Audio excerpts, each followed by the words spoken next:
He was a duke with so much power that even the emperor had to submit to his authority. However, this formidable and intimidating man deeply loved and cherished his wife.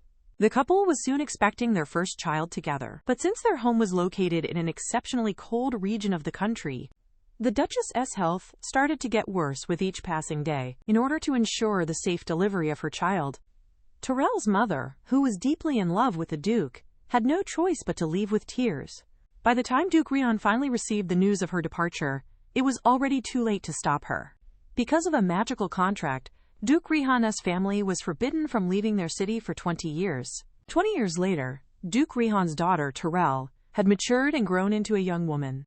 However, due to her modest social standing and lack of noble status, she was cruelly dumped by her boyfriend of several years, who was a complete mama's boy. He told her that his own mother was far more important to him than she was. Upon hearing his words, Tyrell was completely and utterly shocked. She did not wait for her boyfriend to finish speaking and poured hot tea all over his head. Then, she angrily stormed out of the room and did not even look back at him once. When she finally returned home feeling completely heartbroken and emotionally drained, she walked in on a scene that was incredibly shocking and difficult to believe. Her mother was being held firmly in the arms of a tall and imposing man.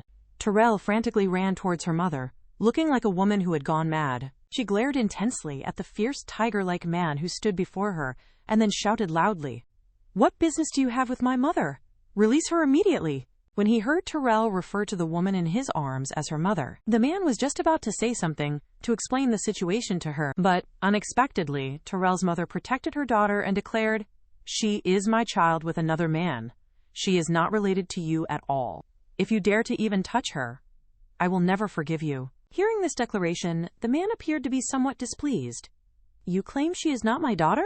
Then you should not have let her look so much like me." After hearing these surprising words, Tyrell looked at the man in front of her with total disbelief. The adjutant then stepped in to help explain.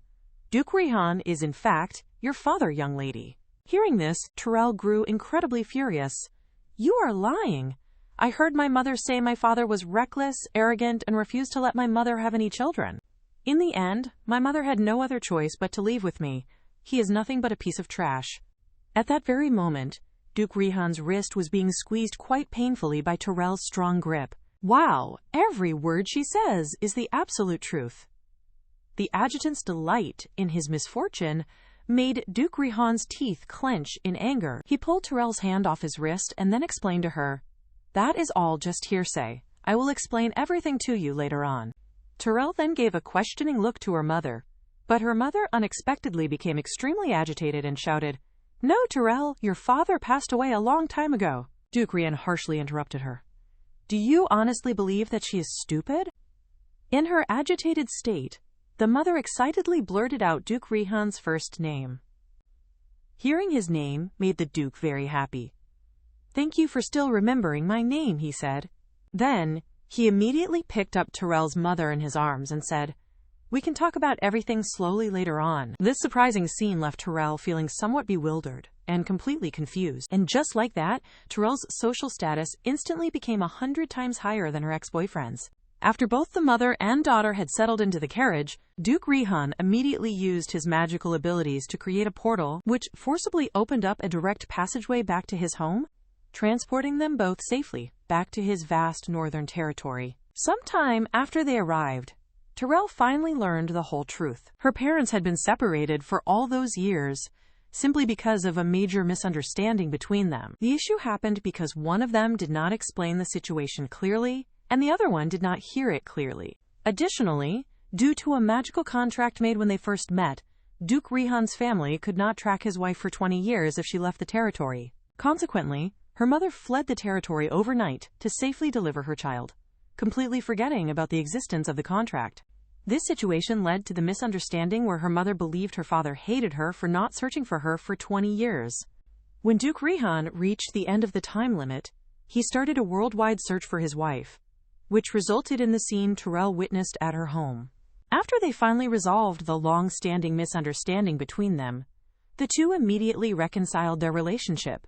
They began showing their deep affection for one another in front of their daughter every single day. Tyrell wondered how her own days were supposed to continue on like this.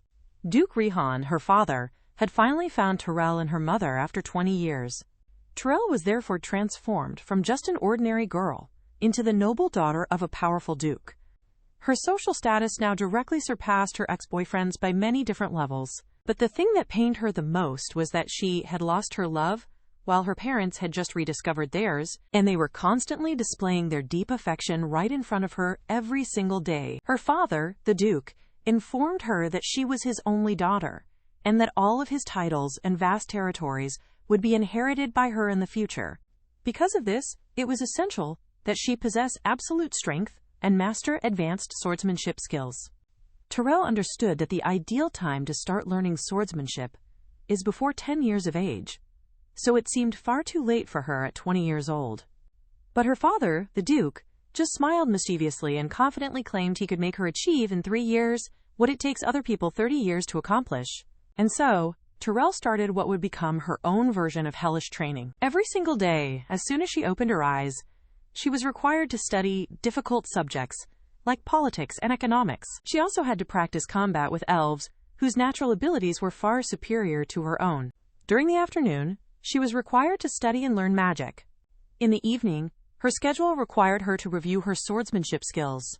Even just before she was allowed to go to bed, there were difficult tests she had to take. Her day would only end when she finally passed out from complete exhaustion around dawn. After she had mastered all of the basic skills, her father, the Duke, made her practice sparring with the knights. At the beginning of her training, some of the knights intentionally went easy on her during their sparring sessions. However, after they were intimidated by a glare from her father, the Duke, they immediately began to use their full strength against her. Terrell endured this hellish lifestyle for a very long time, and now she could effortlessly handle any moves that her opponents tried to use against her.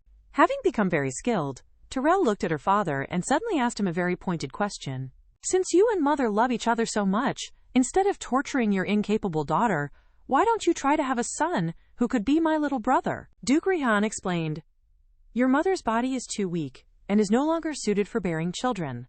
Besides, I already have you as my heir now. Why should we take that risk?" Unexpectedly, Terrell responded in a self-deprecating way, suggesting that her own talent might not be sufficient for the difficult task ahead. Hearing this, her father's presence exuded authority. "You still have extra energy to worry about this? It seems my training has been too merciful. From now on, I will personally become your sparring partner." Upon hearing this, Terrell immediately wished that she could slap herself a couple of times for having talked too much. And so, Terrell once again started to live days that felt like a double hell. Her father, the Duke's cruelty during training, further convinced her of the saying, "Parents are true love, while children are just an accident." After a training session, a knight asked if she had learned swordsmanship before. Terrell explained that her previous living situation made it impossible for her to afford such lessons. Hearing her answer, the knight praised her natural talent, but Terrell incorrectly thought he was just praising her talent for enduring beatings. Then, Grinnell, her instructor, informed Terrell that she had officially graduated from all of her assigned subjects. Terrell just stood there in complete and utter disbelief at the news. "How can this be possible? My brain is not that smart. I consistently failed the royal management exams." Grinnell told her that the royal family's corruption is not a recent development. Describing glorious honor with simple language is a meaningless task. Hearing this, Terrell was shocked to her core. That specific question was from a recent confidential test administered in the Imperial City. She finally started to understand just how powerful and terrifying her father, Duke Rihan, truly was. At their farewell, Grinnell told Terrell with a deep sense of satisfaction, "What you really needed to improve was not your knowledge, but your own self-confidence. You are now the young ruler of the North. Always remember that you are the most noble person in this world. You must be sure to cherish yourself. During this period, being able to study alongside you has been a great honor for me." Looking at Grinnell, who bowed respectfully with courteous words, Terrell found that she was completely unable to utter a single word in response. At this moment, Terrell had officially qualified to become Duke Rihan's heir. Meanwhile, her father informed her that the emperor was killed last night, and asked her to return to the capital by herself tomorrow. Terrell was completely shocked by this news. "Why don't you go back to the capital yourself?" However, her father, the Duke, explained that he wanted to spend more time alone with her mother, and so, poor Terrell was essentially thrown out of her own home. Soon after, news arrived announcing the new emperor's official ascension to the throne. The news was accompanied by an official invitation to a celebratory banquet. At the mere thought of going back to the capital, Terrell immediately remembered that Mama's ex-boyfriend, Jemin, who had dragged her self-esteem down into the mud. Back then, her ex-boyfriend had happened to appear at a time when she felt completely helpless. His very sweet and charming words made Terrell fall in love with him at first sight. When she discovered that Jemin came from the noble de Burke family, she developed worldly aspirations, and she started fantasizing that their love would be strong enough to conquer all obstacles. Soon after, Jemin took Terrell to his home, so she could finally meet his parents. Terrell greeted Jemin's mother in a very polite and respectful manner, but unexpectedly, Jemin's mother slapped her across the face without saying a single word. Her words were filled with nothing but disdain and disgust for Terrell's humble social status. After she finished scolding her, she also splashed red wine on Terrell and warned her not to dream of marrying into their wealthy family for a good life. When faced with Terrell, who had just suffered such a terrible public humiliation, Jemin actually had the audacity to ask her to try and understand his mother's behavior. After he said this to her, he left Terrell standing there to go and check on his mother. Terrell stared at Jemin's departing figure with an expression of complete disbelief. In the days that followed this incident, Terrell would get beaten whenever she saw Jemin's mother, and Jemin would consistently take his mother's side in every single one of these encounters. There was even one time when Terrell tried to defend herself from the abuse, but Jemin threatened that he would break up with her if she dared to slander his mother again. It was perfectly clear that Terrell was the one being beaten and wronged in the situation, yet Jemin continued to comfort his mother, who was clearly the one acting as the aggressor. In spite of all this, Terrell still naively believed that there must be some sort of misunderstanding. Seeing what happened, Jemin's brother, Cecio, took off his own coat and kindly handed it to Terrell. He was the only person in that entire family who ever treated Terrell with any kindness. Eventually, Jemin did break up with her specifically because of her low social status. It was only at that moment that Terrell finally woke up from her delusion. As she thought back on these painful memories, Terrell smiled quite sarcastically to herself. It was finally time for her to go and slap those people's ugly faces. Grinnell, who was beside her, immediately entered battle mode. Just give the order and I will go kill them all. Indeed, her father's subordinates were all ruthless people. Additionally, Grinnell informed her, "Shortly after you left, someone came to your previous residence looking for you. He was a blonde man who appeared to be in his early 20s. After we followed him, it was discovered that he eventually went into the Marquise d'Urbeck's mansion." Terrell incorrectly assumed that the person Grinnell described was Jemin. "He should also be attending the banquet, isn't that right?" Hearing this, Grinnell instantly drew her sword. "If you do not want him to attend the ball, I will go and cut off his legs."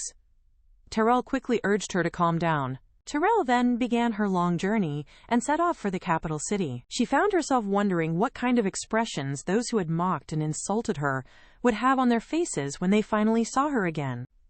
As Terrell's elegant carriage made its way through the city streets, it caused many exclamations of surprise from the commoners. Terrell found herself feeling quite perplexed and confused by this reaction from the public.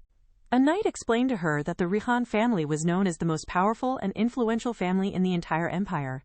They had not made an appearance in the capital city for several decades, so their sudden return was inevitably causing a huge sensation.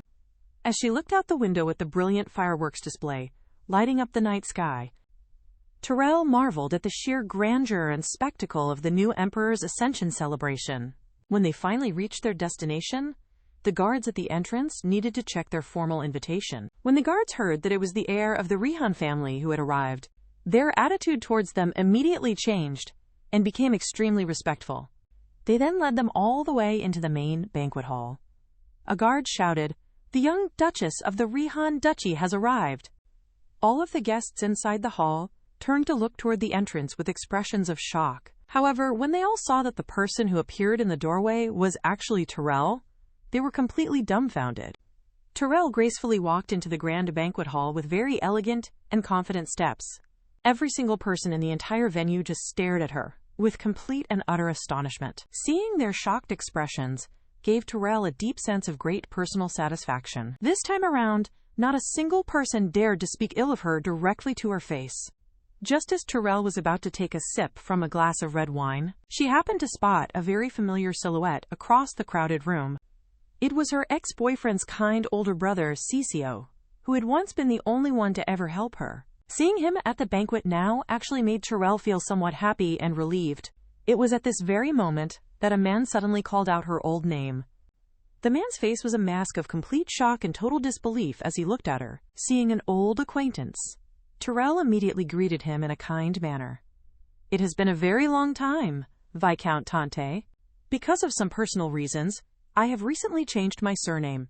Have you been doing well?" Faced with Terrell's greeting, Viscount Tante suddenly felt a cold chill run down his spine. At this point, Terrell mocked him by saying, quote, "Congratulations to you on winning your little bet." These unexpected words from her left the Viscount feeling completely and utterly puzzled. It turned out that when Terrell was being beaten by Gemma's mother, he had been the most vocal spectator. He even shared the entire violent incident with all of his friends, and then made a bet that Terrell and Gemma would break up within 2 years. Little did he know at the time that Terrell had actually overheard all of these cruel words. In the past, because of her humble social status, she could only swallow her anger and say nothing. However, things were very different for her now. Terrell sarcastically took a sip of her red wine, complimenting him on making such an accurate guess. After drinking, she handed her glass to him, saying a congratulatory gift would be sent. The Viscount took the glass with both of his hands, trembling in fear. As they were leaving him, Grinnell did not forget to give him a very stern warning with her eyes. As Terrell was passing by a nearby balcony, she heard the sound of a commotion coming from it.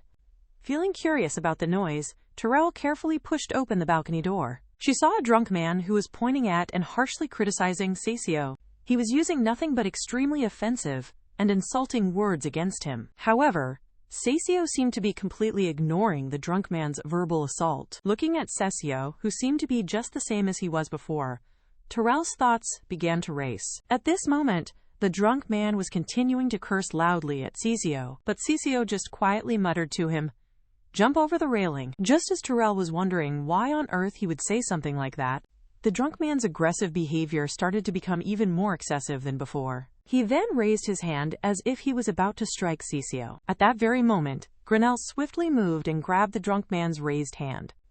Unexpectedly, the drunk man kept talking nonstop. "Who are you? Do you want to take this beating for him instead?" But Grinnell simply ignored him and looked back towards Terrell for instructions. Terrell simply waved her hand, signaling to Grinnell not to kill him, but to just teach him a painful lesson. The very next second, the drunk man was violently grabbed by the collar of his shirt by Grinnell, and then he was unceremoniously dragged out of the area just like a dog.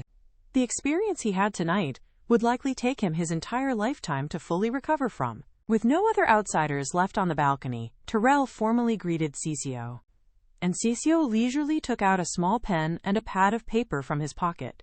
He then began to write something down on the paper for her to read. "Thank you very much for your help, Lady Winterglass." Seeing this, Terrell explained to him that she was no longer named Winterglass. Her name now was Terrell Rihan. This was because she had recently found her biological father, Duke Rihan. Upon hearing her explanation, Cecio just smiled faintly in response to the news. He wrote on his notepad, "You look very happy now. I am truly so happy for you." Terrell found that she really liked how calm and composed he always was. Afterwards, Terrell asked if he had come with Jimin. As soon as the words left her mouth, she regretted them, because it sounded like she still had feelings for Jimin. Cecio did not seem to mind her question, and just calmly wrote, "I came here with my father." Terrell thought to herself with sarcasm, "So it's that Marquis d'Urbic, the one who always treated me just like a bug." At that very moment, a guard suddenly shouted for everyone in the hall to be quiet. This was because Jimin and his new girlfriend were just entering. As Jimin led his new girlfriend into the large banquet hall, Terrell quickly said her goodbyes to Cecio. At that moment, Cecio suddenly wrote something down on his notebook for her. It turned out that he was worried Terrell would not be able to handle the emotional stimulation of seeing them. Terrell smiled at him mischievously. "What is it? Are you worried that I might actually kill Jimin?" Hearing her say this, Cecio mistakenly thought she was being serious and quickly reminded her, "He is the young Marquis of the D'Urbic family. If you kill him, you will be in very big trouble." Unexpectedly, Terrell just casually replied, "Then wouldn't it be a good thing if you became the next Marquis instead?" Hearing this, Cecio's face showed his complete disbelief. He thought, she has changed. She really has changed so much. As Terrell was leaving the balcony, she confidently told him that she no longer needed to watch the expressions of other people. Just as Terrell was about to open the door to leave the balcony, she overheard two women sharing an incredible secret with each other. It turned out that Jemin had already started a relationship with Princess Gretel, even before he broke up with Terrell. And the innocent and pure Princess Gretel had absolutely no idea about this deception. Upon hearing this shocking piece of information, Terrell suddenly pushed the door open. She then began walking straight towards the two gossiping noble women. The two noble women were so frightened by her sudden appearance that they almost fell to the ground. Terrell just gave them a contemptuous smile as she approached them. She then directly ignored the two noble women as she walked right past them. Now, at last, she was finally able to understand the truth of the situation. The story about a couple in love who were forced to separate due to a political marriage was actually nothing more than a convenient excuse that was used to manipulate people. Jemin never expected in a million years that Terrell would actually appear here. And everything that Terrell had ever received from Jemin was nothing but pure deception and manipulation. Jemin looked at the woman whom he had once despised with an expression of absolute terror. Terrell toyed with the expensive jewelry she wore and mocked. This was given to me by another man.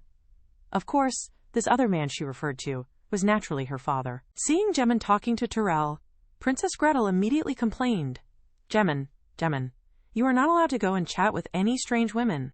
Jemin broke into a cold sweat and said, Gretel, didn't you say you were looking for Ardoin?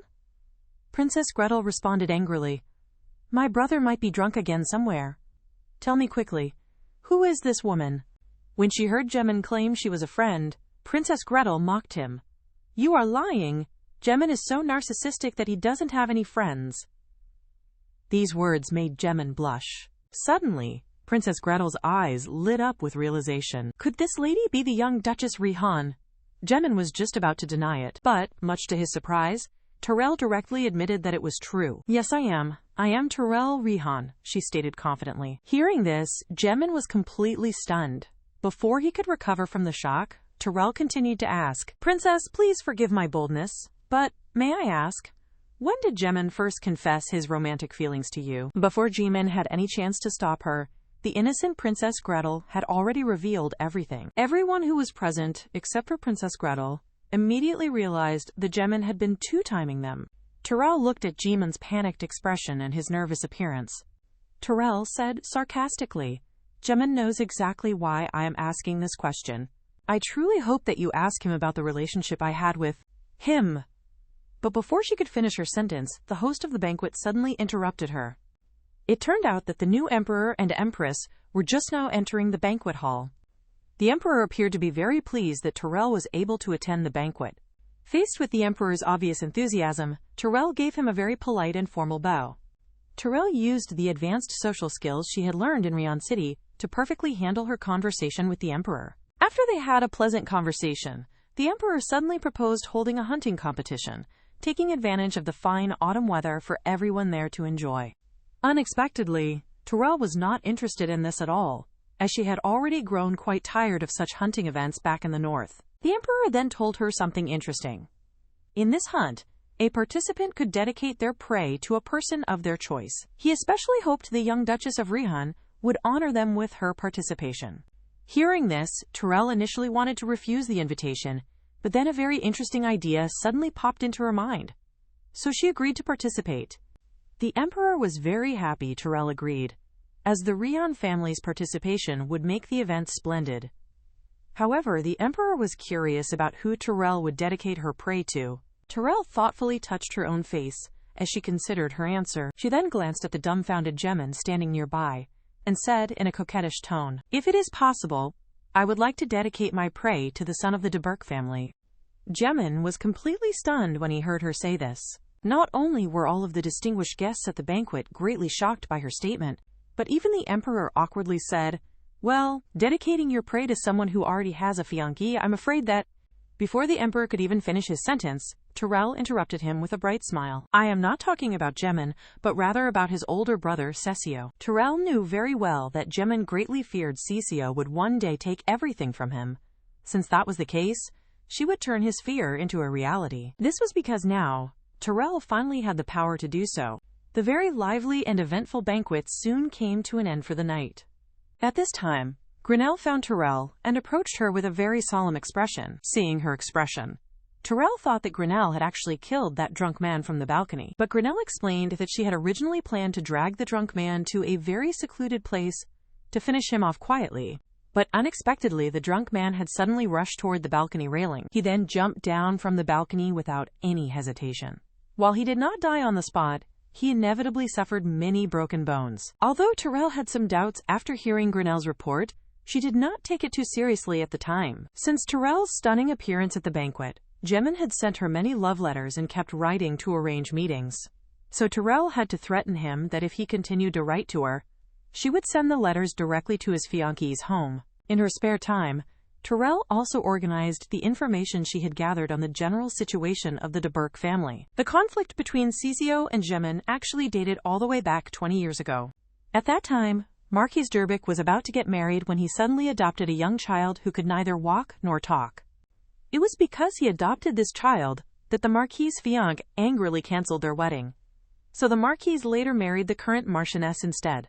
But the Marchioness's family, who could not stand Cecio, encouraged her to get rid of him, causing the Marchioness to suffer torment for 20 years. Her mental state became increasingly unstable. As a complete mama's boy, Gemmin naturally began to hate Cecio as well. But what was more hateful was what Gemmin did to Tyrell behind her back. He told people he treated Tyrell like a sister, but she treated him like a lover. He claimed no matter how much he rejected her, she would not let him go. Hearing this, Grinnell's killing intent surged.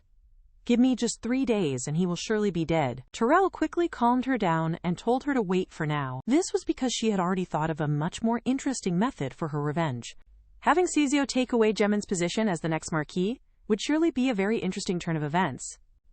Before Grinnell had a chance to be surprised by this new plan, Tyrell instructed her to immediately send a letter to Marquis Durbic, stating that she wanted to see Cecio. To Tyrell's great surprise, Cecio had arranged to meet with her on the very next day. This development made Grinnell marvel at his seemingly very leisurely and relaxed lifestyle. Tyrell's carriage soon arrived at the large mansion belonging to Marquis Durbic. As Tyrell was being carefully helped out of her elegant carriage by a footman, the Marquis's butler approached her, expressing how very honored he was to finally meet the young Duchess. Tyrell responded to him with a very sarcastic tone. "You have enjoyed this particular honor countless times before, haven't you?" The butler raised his gaze to her face with a look of complete confusion. When he finally saw the face of the person standing right before him, he was completely and utterly stunned. "Isn't this Tyrell? The very same girl that they all used to bully?" Seeing the butler just standing there dazed, Grinnell shouted loudly, "You scoundrel! How long do you plan to make our young Duchess wait?" This angry shout nearly made the old butler collapse. The butler then immediately invited Tyrell and her party into the mansion with the utmost respect and reverence. The maid, who had once given Tyrell the cold shoulder, also changed from her formerly contemptuous and rude manner. She kept her head lowered, not daring to look directly at Tyrell's face. Suddenly, the butler stopped and asked Tyrell to please wait a moment while he went to check if Cecio was ready for her visit. Tyrell frowned when she heard this. Such a casual reference showed no trace of care for Cecio. It seemed that Cecio's daily life was not as good as it should be. Soon after, the butler returned and led Tyrell directly to Cecio's room. The very moment that the butler finally opened the door to the room, Tyrell was absolutely stunned by the beautiful scene that was laid out before her. Dressed in his formal attire, Cecio was smiling as he sat by the window, looking at her while bathed in sunlight. He looked just like a fallen angel. Dazzling. After she calmed herself down, Tyrell greeted him in a gentle voice. "Lord Cecio, we meet again." She looked at the handsome Cecio as he was preparing to write a response to her. Tyrell found that she simply could not help but blush at the sight of him. Today, Cecio looked truly elegant and incredibly handsome in his formal clothes. Thinking of this, Tyrell suddenly turned and ordered the butler to leave them, saying she wished to speak privately with Cecio. After the door to the room had closed, Tyrell took a moment to look around the room. She noticed that not only was there a beautiful piano in the room, but there were also many paintings that had been drawn by Cecio himself. This discovery made Tyrell marvel at Cecio's many different artistic talents. As Tyrell was seriously taking her time to appreciate all of the paintings, she suddenly discovered that there was a sketchbook hidden behind one of the easels. Seeing her discover it, Cecio's face immediately turned a bright shade of red. He became so agitated and flustered that he actually fell out of his wheelchair. Terrell quickly and hurriedly helped him get back up into his chair again. She then followed Cecio's blushing gaze to see what he was looking at. Terrell then discovered that the sketchbook she had found contained a portrait of herself. She picked up the sketchbook with a feeling of complete and utter disbelief. Her own image had been meticulously drawn, stroke by stroke, by Cecio, bringing her likeness to life. Seeing the beautiful portrait made Terrell's face turn red.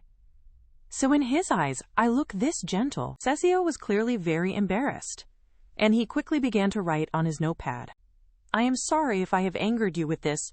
Please do not mind it. Terrell awkwardly stated that she was not angry at all, but was just curious why Cecio would draw her. Hearing this question, Cecio's face reddened even more as he wrote down a response and handed it to her. But Cecio was far too embarrassed to be able to look directly at her face. When Terrell saw the words, "Because you are beautiful," written on the notepad, she completely froze. Then the two of them became very shy, much like a couple in love, with both becoming quite embarrassed. Terrell quickly changed the subject and mentioned that she had brought a gift for him. She then took out a new, clean handkerchief and carefully handed it over to Cecio. Since she had left the handkerchief he had lent her back in her old city, Terrell had carefully selected this one from a clothing store. Cecio's warm expression showed her just how much he truly liked her thoughtful gift. Terrell also took this opportunity to reveal her true purpose for coming to see him today. She raised her hand up and pointed it directly towards the closed door. She then cast a powerful sound-blocking spell on the door to ensure their privacy. She then turned back to Cecio and told him her true purpose for being there. I heard that Gemin has become the young Marquis, which means he will be the Marquis in the future. Once Gemin becomes the official head of the family, Master Cecio might be driven out or even killed. She looked at Cecio's very shocked and concerned expression after he heard her words. Terrell rested her chin on her hand and playfully told him, if you could inherit the title and become the Marquis instead, then... Hearing her suggestion, Cecio's expression became somewhat grave and very serious. Seeing this, Terrell seized the moment and stated her intention. I want to use you to get revenge for myself, and if it is necessary, I will mobilize the full power of Rihan City. After hearing this, Cecio wrote down his concerns. Even if we forcibly take control of the entire family, the elders will still try everything possible to obstruct any external interference.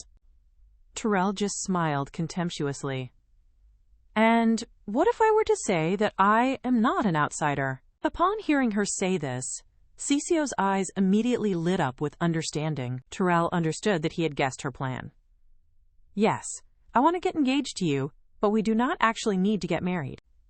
I just need to have a suitable status that will facilitate my easy entry into this mansion. After our engagement is official, you can finally be free from the oppression you have endured and start cultivating your own forces. Hearing her full proposal, Cecio was completely silent for a couple of seconds. He then picked up his pen and began to write down his final thoughts for her. Please give me some time to consider this.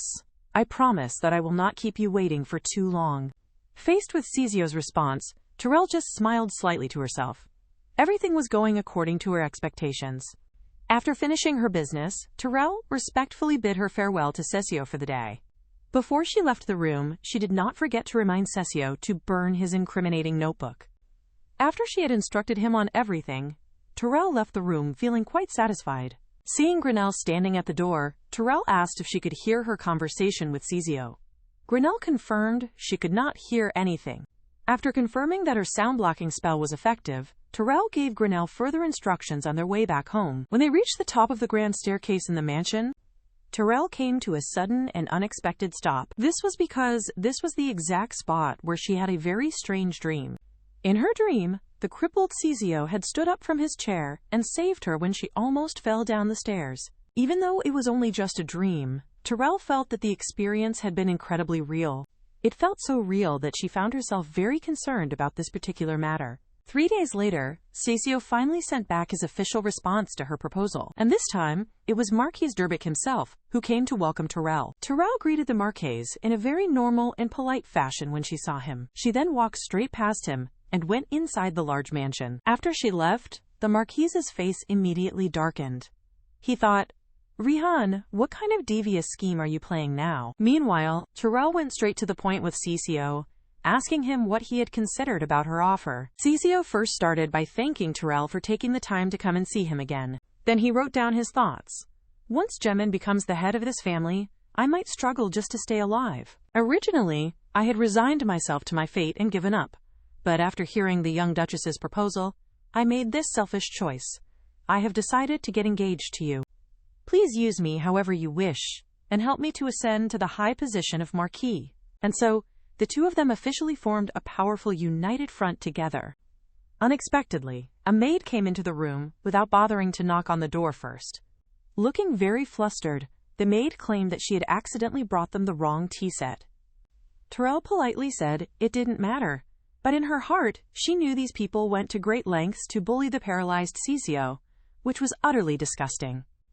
Before she could even finish her sentence, the maid deliberately knocked over the hot teacup. The scalding hot tea spilled from the cup and went directly onto Cecio's legs. Terrell hurriedly tried to wipe the hot tea off of his legs for him, but Cecio's facial expression seemed to be somewhat strange and unusual. When Terrell inadvertently touched the bone in Cecio's leg, she suddenly froze. Her worried expression immediately changed and transformed into one of absolute horror. Seeing that the clumsy maid was still present in the room with them, Terrell immediately roared at the top of her lungs for the maid to get out. When only the two of them were left remaining in the room, Terrell slowly stood up. She then looked down at Cecio, with a clear expression of horror on her face. You can actually walk, can't you?" she asked him in disbelief. "But why did you feel the need to deceive me about this?" In response, Cecio slowly lifted his right leg up off the footrest. With a smirk on his face, he then crossed his legs and stared directly at Terrell. Terrell felt a sudden chill run down her spine from his very cunning and sharp gaze. She had absolutely no idea for how long she had been deceived by the man sitting before her. Even after using the Rihan family's vast intelligence network, she had only managed to find partial information about Cecio, and that same intelligence report had clearly stated that Cecio suffered from a congenital disability. Moreover, the report also stated that this congenital disability was completely incurable. All of this information clearly indicated that one thing was certain. Cecio had been pretending to be disabled ever since he was a young child. Realizing this, Terrell loudly questioned him. "Answer me, Cecio. You can actually speak, can't you?" After hearing her direct question, Cecio was silent for just a brief moment. Then, his lips curved slightly upward into a smile as he spoke to her softly. "Although I am able to walk, that does not necessarily mean I can speak, right?" Terrell was shocked, just as she had suspected. Cecio was a completely dark-hearted and manipulative liar. Cecio simply marveled at the terrifyingly accurate intuition possessed by the Rihan family. He then frankly admitted the truth to her. He said he hoped Terrell could forget everything she had just witnessed. "That should not be too difficult for you to do, is it, young Duchess?" As his magically infused words fell upon her ears, Terrell's body suddenly began to shake. She covered her ears with her hands, trying to block out Cecio's magically charged words, but the immense pain he inflicted on her made her collapse to the ground. She knew what Cecio was using was the unique speech magic of the first emperor. This magic could control people to do things they did not want to, and most terrifyingly, it could tamper with a person's memories. Yet the powerful Terrell was able to endure the immense pain and cast her own ice magic as a counterattack. In just a single instant, the entire room around them was completely frozen solid. This incredible display of magical power left Cecio feeling completely and utterly stunned. The angry Terrell, holding her magic at the ready, said coldly, "Speech magic is indeed quite amazing, but you are not just showing off its power to me, are you?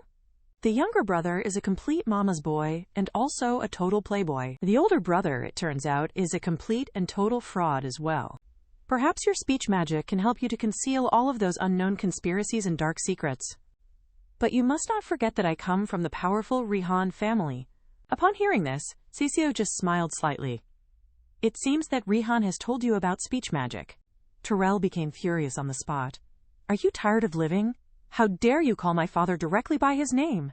Cecio remained completely calm and stated, "Since you understand speech magic, you should know that I am from the royal family." But Terrell was unmoved after hearing this. "You're just a royal who ended up among commoners. Do I really need to bow and scrape before you?" Cecio burst into a fit of laughter after he heard her say this. Seeing him laugh at her like this, Terrell became extremely angry. But, on second thought, she found herself ridiculous for wanting to get engaged to such a person, and joined forces with him for her revenge. Although patience brings temporary peace, The more she thought about the idea of backing down, the angrier she became. She felt she should not have helped him at that banquet. Just then, she suddenly remembered Cecio had said something about jumping off the railing. Thinking of this, Terrell's face changed as she remembered that Grinnell had told her the drunk man had suddenly jumped off the balcony on his own. It was now perfectly clear that Cecio had used his speech magic on that drunk man at the time. Terrell watched as Cecio openly admitted that he had done it without any remorse. Terrell then recalled the strange dream that had been troubling her for so long. It was that strange dream of being saved by Cecio on the grand staircase. Looking at Cecio's cunning little expression on his face, Terrell now suspected she had been under Cecio's magical control of her memories this entire time. At this terrible thought, her killing intent began to surge powerfully inside of her. She directly conjured a sharp ice sword and pressed it firmly against Cecio's neck. "Now you can speak your final words." But Cecio showed absolutely no fear at all, and even praised how beautiful the ice sword was. Terrell did not waste any more words, but just as she was about to strike him down, Cecio suddenly spoke. "If I had not caught you on those stairs back then, you probably would not be standing here right now." Terrell was completely and utterly shocked when she heard him say this. After the two of them just stared at each other in silence for a little while, Cecio was the one who spoke first. "I believe I have a life-saving grace with you." Terrell angrily called him a big liar after she heard him say this to her. Cecio did not get angry, but smiled instead. "This concerns my own life, so how could I possibly lie to you about it?" Terrell knew she was wrong, and instead accused Cecio of hiding his identity and planning to get engaged to her. She forgot the engagement was her suggestion. Moreover, Cecio stated that if he did not have any feelings for Terrell, he would not have considered getting engaged to her. Faced with Cecio's very unexpected confession of his feelings, Terrell's heart began to waver. In the end, she made the conscious choice to believe what he was telling her. When faced with such a fickle and unpredictable Terrell, Cecio was also somewhat helpless. A sulking Terrell then walked towards the door without bothering to look back at him. Before she left, she did not forget to say some self-mocking words. "It must have been very hard for you to go along with my ridiculous suggestion."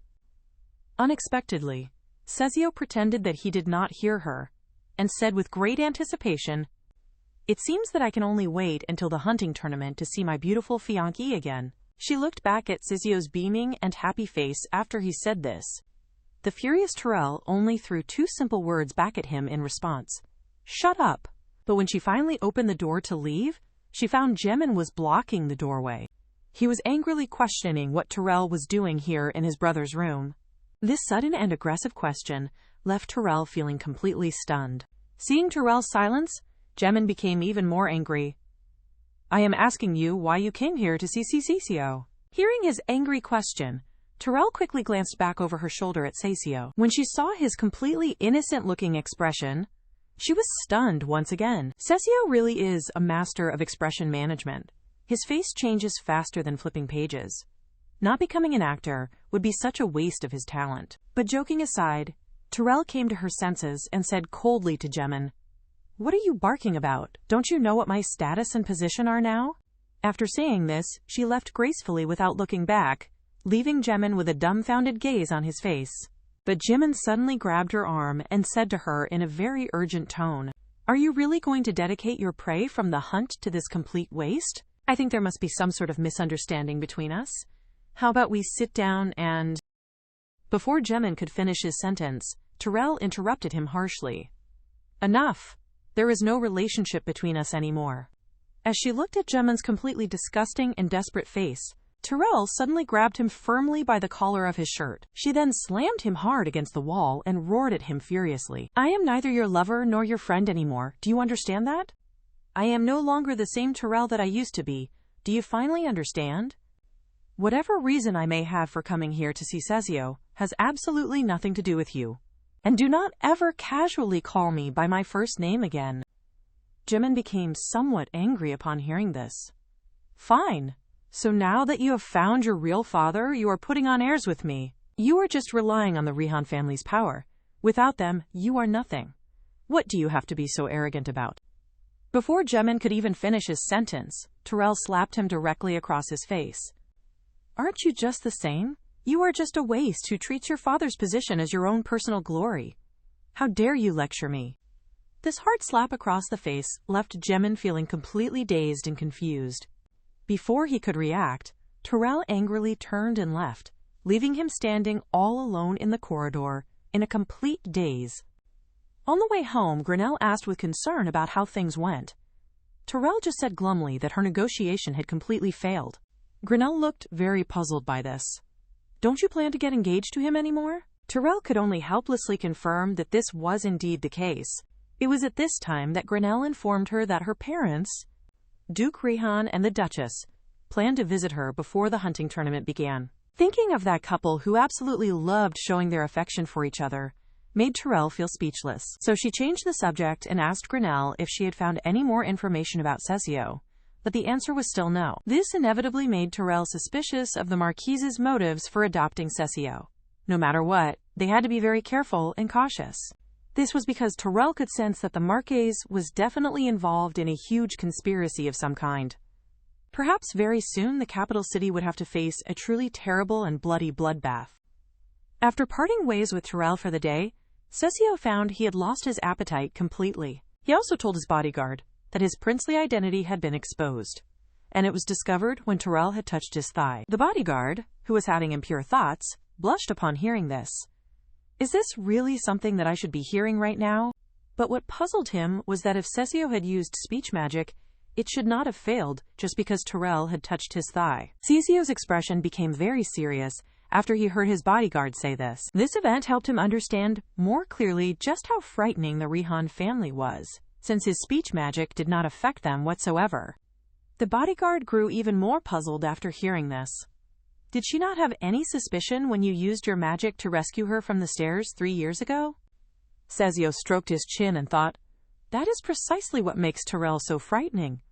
Just 3 years ago, she did not have any special abilities, but now she has developed to an incredible and unimaginable degree. After he heard this, the bodyguard then suggested they should eliminate her as soon as they possibly could. But Cecio firmly stated they must never provoke anyone from the Rihan family, and that what his bodyguard just said must never be repeated again. The bodyguard swiftly apologized after he heard this instruction. It was very clear that Cecio had feelings for Terrell. Meanwhile, Terrell had just received a new letter from her father.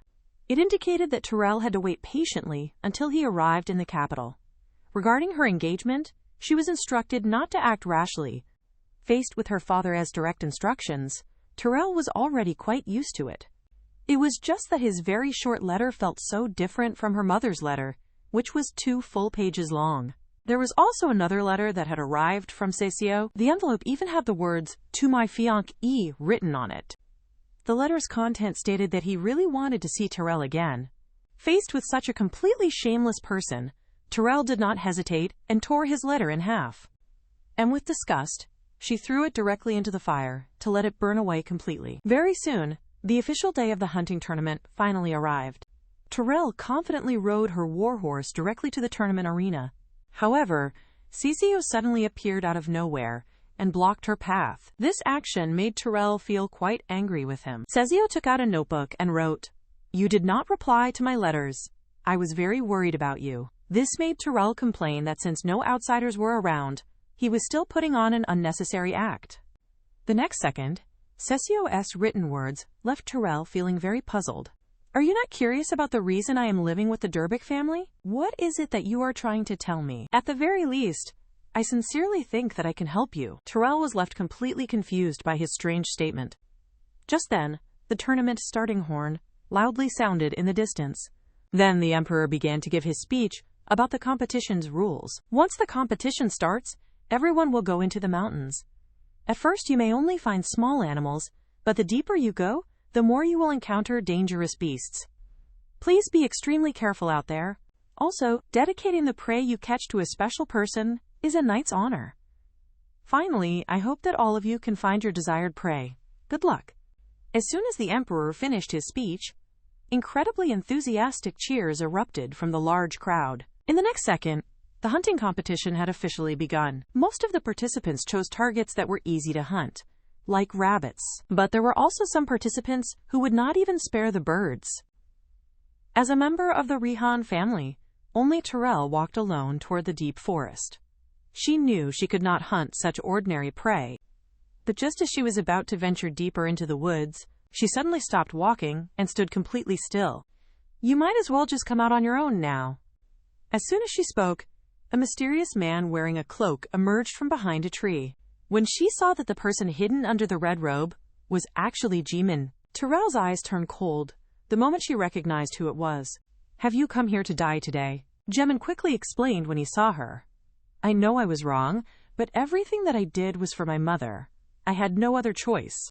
Although it was wrong for me to seduce the princess while I was dating you, you cannot go see that guy either. You must be doing all of this just to spite me because you are still angry with me, right? Terrell looked at him as if she were looking at a complete idiot, and her eyes were completely full of disdain and utter disgust. Please do not misunderstand. Whether I decide to see Cecio or not, what does that have anything to do with you, Jimin? Knowing that he was in the wrong, he began to stammer. Well, that is because my mother said. Before he could finish, Terrell angrily interrupted him. Mother again? Just how amazing is your mother? Do you not have your own thoughts? Do you plan to be a mama's boy for your entire life? Jimin's veins bulged with anger from Terrell's scolding, and he gritted his teeth. Don't you dare insult my mother. Even if it is you, I will not let this slide. Hearing his threat almost made Terrell laugh. Oh, then I would like to see exactly how you will not let this slide. However, it appeared that only the stronger of the two has the right to make such a bold statement. Jimin was so frightened by Terrell's incredibly intimidating presence that he did not dare to move an inch. Moreover, since Jimin had voluntarily come to her, Terrell naturally was not going to let him leave so easily. She looked at Jimin, who appeared as if he was about to wet himself from his extreme fear. Although Terrell had no real intention of killing him, she still definitely wanted to teach him a lesson. Just at that moment, there was a strange rustling sound coming from the grass directly behind Terrell. Then a sweet-sounding voice called out from the same direction. Jimin? Jimin, are you over there? Unexpectedly, it was Jimin's fiancée, Princess Gretel, who had just found them. Upon seeing this, Terrell looked at Jimin with a mocking expression. So it seems you have not been dumped yet, Mr. Jimin. Jimin, seeing Princess Gretel's sudden appearance, broke out in a cold sweat. Princess Gretel, how did you get here? Princess Gretel immediately pouted coquettishly after hearing this. Jimin, I should be the one asking why you are here. Did you not promise to catch some bunnies for me? Don't tell me you are bragging and slacking off again. And with Duchess Rihan, no less. Jimin quickly denied this. Seeing this, Princess Gretel pointed to the side. Then prove it to me. From this moment on, go and catch me a bunny within 1 hour. Jimin became a little angry when he heard this. What do you think? That I cannot even catch one rabbit? After making his boast, Jimin immediately scurried off to go and catch the rabbit. Watching this dramatic scene unfold left Terrell quite speechless. But just then, Princess Gretel's demeanor changed completely, and her tone became very steady. I am very sorry, Duchess Rihan. My fiancé has caused you quite a bit of trouble. Seeing this sudden change, Terrell was completely stunned. Was your previous innocent and naive act all fake? Princess Gretel explained that children from noble families could not possibly be that naive. I just played dumb and pretend to know nothing, so I can seize any opportunities. Terrell was somewhat puzzled after hearing this. Opportunities? What is it that you are scheming to do? Princess Gretel honestly told her that she knew Jimin already had a lover when he had first approached her. Terrell initially mistook this statement as Princess Gretel trying to challenge her. Princess Gretel denied this and revealed the truth. Quite the opposite. I hope to ease your anger, Duchess, so I came to apologize to you before you found out about it. I needed to find a man who was not too bright from a suitable family that was not under Duke Canada's control. However, I chose the wrong person. After hearing this, Terrell was a little puzzled. Then why do you not just continue pretending to be oblivious and simply live a good life? Princess Gretel replied that she could not just live behind a mask forever. She was glad Terrell was able to participate in the hunting tournament and expressed very sincerely, if I had not met you, I would not have had a chance to speak with you alone. Although you hate Jimin, please be merciful to me. Even if you want us to break off our engagement, I will do as you wish. After hearing this, Terrell was not angry, but told her she had no interest in their engagement, as long as Princess Gretel did not cause her any trouble in the future. Finally, Terrell also reminded the princess about Jimin being such a mama's boy. But Princess Gretel calmly stated she was already aware of this, then changed the subject to ask about Tyrell's rumored engagement to Cecio. Tyrell was slightly stunned when she heard this. "What do you mean by that?" Princess Gretel calmly explained. "Since you said you would dedicate your prey to him and visited the Durbeck mansion twice, everyone is saying you are also preparing for an engagement." Tyrell was completely shocked after hearing this news from her. How did the news travel so fast that there are already rumors of an engagement? Thinking about this, she firmly denied everything, saying they were just rumors. After she said this, she was about to turn around and leave. Seeing this, Princess Gretel quickly called out to stop her. "Wait a moment. The deep forest is extremely dangerous. If you happen to encounter the Manticor, it could be fatal for you." Tyrell was a little surprised when she heard her say this. She did not expect that this was the place where the forbidden magical beast was sealed away. Princess Gretel gazed off into the distance, stating the sealed location was at that specific mountaintop. "Even though you are very skilled with a sword, it is still far too dangerous." Tyrell was not afraid at all after she heard that information. In fact, she had grown even more curious about the beast. Princess Gretel watched as Tyrell gradually disappeared into the distance. Princess Gretel let out a long breath. This should have helped improve my relationship with her. Tyrell did not forget to glance back at the princess before leaving. She wondered what kind of abilities Princess Gretel had to dare stay all alone in the forest. Seeing Tyrell leave, Princess Gretel suddenly raised her arm and shouted, "The matter has been resolved. Everyone can come out now." But, after a long time had passed, not a single person appeared. Just as Princess Gretel was feeling puzzled about where all her guards had gone, an enormous shadow suddenly appeared directly behind her. A magic wolf was slowly approaching her, carrying one of her soldiers in its mouth. After Princess Gretel noticed it, her eyes filled with complete despair. Meanwhile, Gemon had finally succeeded in catching a small rabbit. Just at that moment, Princess Gretel's scream reached his ears, but Gemon was humming cheerfully about catching the rabbit.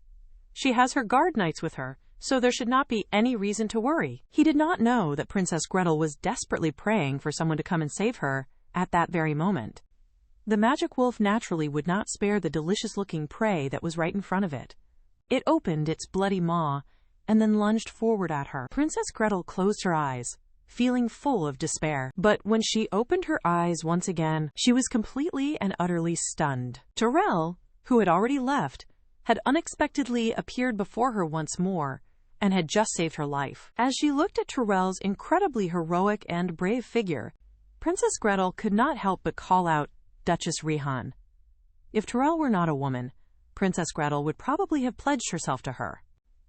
At this moment, Tyrell, who had just dealt with the magic wolf, turned to look at Princess Gretel. "I saw you staying here by yourself, and thought you possessed some remarkable abilities." But seeing Princess Gretel covered in blood and trembling from fear, she softened her tone. "I am very sorry about all of the blood." Faced with Tyrell's sincere concern, Princess Gretel did not know what to do. She was clearly the one who stole her fiancé, yet she did not hold a grudge and saved me. This made Princess Gretel even more determined not to provoke the Rihan family. Meanwhile, Marquise Durbeck was discussing the Manticor with a mysterious man. They were also making a plan to make Cecio the Manticor's first meal. The mysterious man swirled his wine, mocking Cecio's background. That woman back then was unfaithful to the late emperor, secretly giving birth to Cecio. How angry he would have been if he had known about this while he was still alive. It turned out that the mysterious man had already sent people to distract Cecio's personal bodyguard, and they had brought Cecio to the place where the Manticor was sealed. The knight looked at the roaring mountaintop, which was a clear sign that the Manticor was about to break through its seal. He then slowly drew his long sword from its sheath, and without any hesitation, he cut his own wrist with it. The incredibly intense pain from the wound made him frown. Warm blood also began to drip rapidly from his wounded hand. It turned out that he wanted to sacrifice himself in order to lure out the Manticor, and thereby eliminate Cecio during the ensuing chaos. As a powerful and evil energy began to pour forth, a huge black shadow then appeared at the top of the mountain. Even the sky itself turned blood red because of its appearance. Meanwhile, Jamin, who had successfully caught a rabbit, finally returned. But when he saw Princess Gretel covered in blood next to the dead magical beast, he was so incredibly scared that he froze right on the spot. When Jamin saw Princess Gretel in the distance staring at him silently, he became alarmed. What happened just now? Looking at Jamin's completely helpless appearance, Princess Gretel felt a sudden chill in her heart. But what else was she able to do? This was her only path for survival. In the next second, she called out to him tearfully, "Gemin!" Princess Gretel then threw herself into Gemin's arms, crying very loudly. "You do not know how scared I was just now. It was my first time seeing such a fierce beast." Gemin angrily looked at the guards upon seeing this. "I clearly arranged for guards. Is this how you do your job?" After saying this, he picked up a wooden stick and slowly walked over toward one of the guards. "Cecio and Terrell, they looked down on me, and now even trash like you dares to look down on me." After saying this, under the guard's desperate and fearful gaze, he raised the wooden stick high and struck down very hard. Gemin's brutality, combined with the guard's pained screams, made Princess Gretel frown. Meanwhile, Terrell had already gone deep into the forest's interior. Countless different magical beasts had already fallen under her sword, and she herself had also used up a great deal of her energy. Even so, she did not stop heading directly toward the mountaintop. For the honor of the Rihan family, she absolutely had to hunt the Manticor. At the mountaintop, the knight had already fainted from his excessive blood loss. Cecio also began to gradually awaken at this very same moment. Then, a terrifying shadow swiftly swept across the entire sky. The Manticore instantly appeared right in front of Cecio. As he was awakening, Cecio dreamed of a figure from behind that looked just like his mother. In the dream, a hand reached out and grabbed him. The figure from behind had actually transformed into Terrell's appearance. Cecio looked at her with a great deal of surprise. In the next second, he revealed a smile and opened his eyes. He was now facing the legendary forbidden magical beast. He showed absolutely no signs of fear whatsoever. He even smiled very calmly. "It seems that my luck is not bad." As soon as he spoke, the Manticore did not hesitate to open its bloody maw and lunge right at him. At the most critical moment, an ice sword instantly pierced straight through the magical beast's large body. Both the man and the beast looked toward the figure in the moonlight. Terrell held her sword and roared angrily at the beast. "You ugly monster! Get away from him now!" After saying this, she glared fiercely at her grinning fiancé. Her face was grave as she began to conjure magic in her hands. Although she did not know why this monster was with Cecio, the most urgent matter was to eliminate the magical beast. With the magical beast's angry and powerful roar, it charged fiercely straight towards Terrell. Terrell had not expected this massive magical beast to be so fast, but since things had already come to this, she could only fight. As her sword pierced deep into the magical beast's body, Terrell was also struck violently by the large beast's tail. The incredible force was so great that it smashed a large hole in the rock. Fortunately, Terrell's body was very strong, so she suffered only minor injuries. This was all thanks to her father's hellish and difficult training. Meanwhile, the ugly magical beast had reached the unconscious knight's side. Cecio looked intently at the magical beast. His eyes were now filled with a deep anger. At this moment, the severely injured Terrell kept coughing and complaining to herself, "If not for my father and the emperor who insisted I participate, plus the stupid Gemin and hateful Cecio, why would I have to suffer so much?" Thinking of all this, Terrell reached for her fallen sword. Then she shakily stood up on her feet. She watched the magical beast grab the unconscious knight from the ground, about to put him in its mouth, in order to replenish its own strength. Terrell understood that she absolutely could not allow it to succeed. In the next second, a sword flew quickly through the air, directly piercing straight through the massive magical beast. Taking advantage of the magical beast's severe injury, Terrell seized the opportunity and rushed forward toward it. The recovering magical beast roared angrily at Terrell. In a flash, Terrell raised her sword high and leaped up into the air. Before the magical beast could even react, she viciously drove her sword deep into its neck. But even after doing that, she still could not finish off the magical beast. "Die!" With those bone-chilling words from her, her sword immediately began to emit a brilliant white light. And under Cecio's completely amazed gaze, she directly froze the magical beast solid into an ice sculpture. After finishing, Terrell turned back to Cecio. "I need to take this magical beast with me later on. So can you give me a reasonable explanation? What exactly is this mess that has happened here?" Watching as Terrell jumped down from the magical beast's back, Cecio smiled helplessly. "I think even without me saying it, you should be able to guess."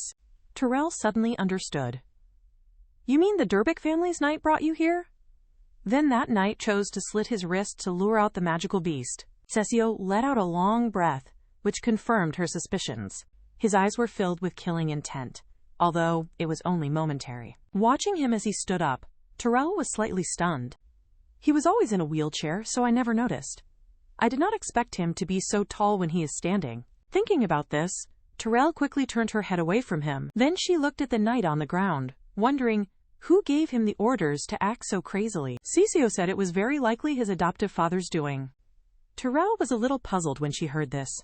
Why did you not resist? Cecio smiled after hearing her question. Since he is a knight under the family head, he must be very skilled. Besides, my current persona is a cripple, so naturally I could not have escaped. And my luck has always been quite good. Look, did you not come to save me? Looking at Terrell's somewhat speechless expression, Cecio suddenly smiled slightly at her. To thank you for saving my life. Let me show you something magical. In the next second, his hands began to emit a brilliant light. The knight's deep wounds began healing at a clearly visible rate. Cecio had a slight smile on his face. The severely injured knight suddenly coughed up blood, and then came back to life. This incredible scene left Terrell feeling utterly and completely shocked. Seeing that the knight was just about to awaken, Cecio immediately stopped the healing process. Terrell, who was standing nearby, stroked her chin thoughtfully. Although the bloodstains still remained, the man's wounds had completely healed. But the bloodstains on the knight troubled them. It would be great if there could be heavy rain now to wash away the evidence. At that exact moment, Cecio looked up toward the sky. In the very next second, dark clouds gathered in the sky. Then, it suddenly began to rain very heavily. The bloodstains on the knight were quickly washed away by the rain. Looking up at the sky, which was now filled with lightning, Cecio smiled slightly and looked at Terrell. He then said he wanted to summon a tornado to play with. Terrell immediately exploded when she heard this. Stop it right now. What exactly are you trying to do? She quickly raised her hand in order to cover Cecio's mouth. But because the ground was very slippery and she had rushed too hard, Terrell stumbled and fell with a loud thud, right on top of Cecio. Cecio suddenly grabbed Terrell's hand and murmured, I hope you can fall in love with me. After he said this, he held Terrell's hand and kissed it very deeply. Terrell was a little stunned by this completely unexpected move. After coming to her senses, she immediately pulled her hand back and scolded him angrily. What are you doing?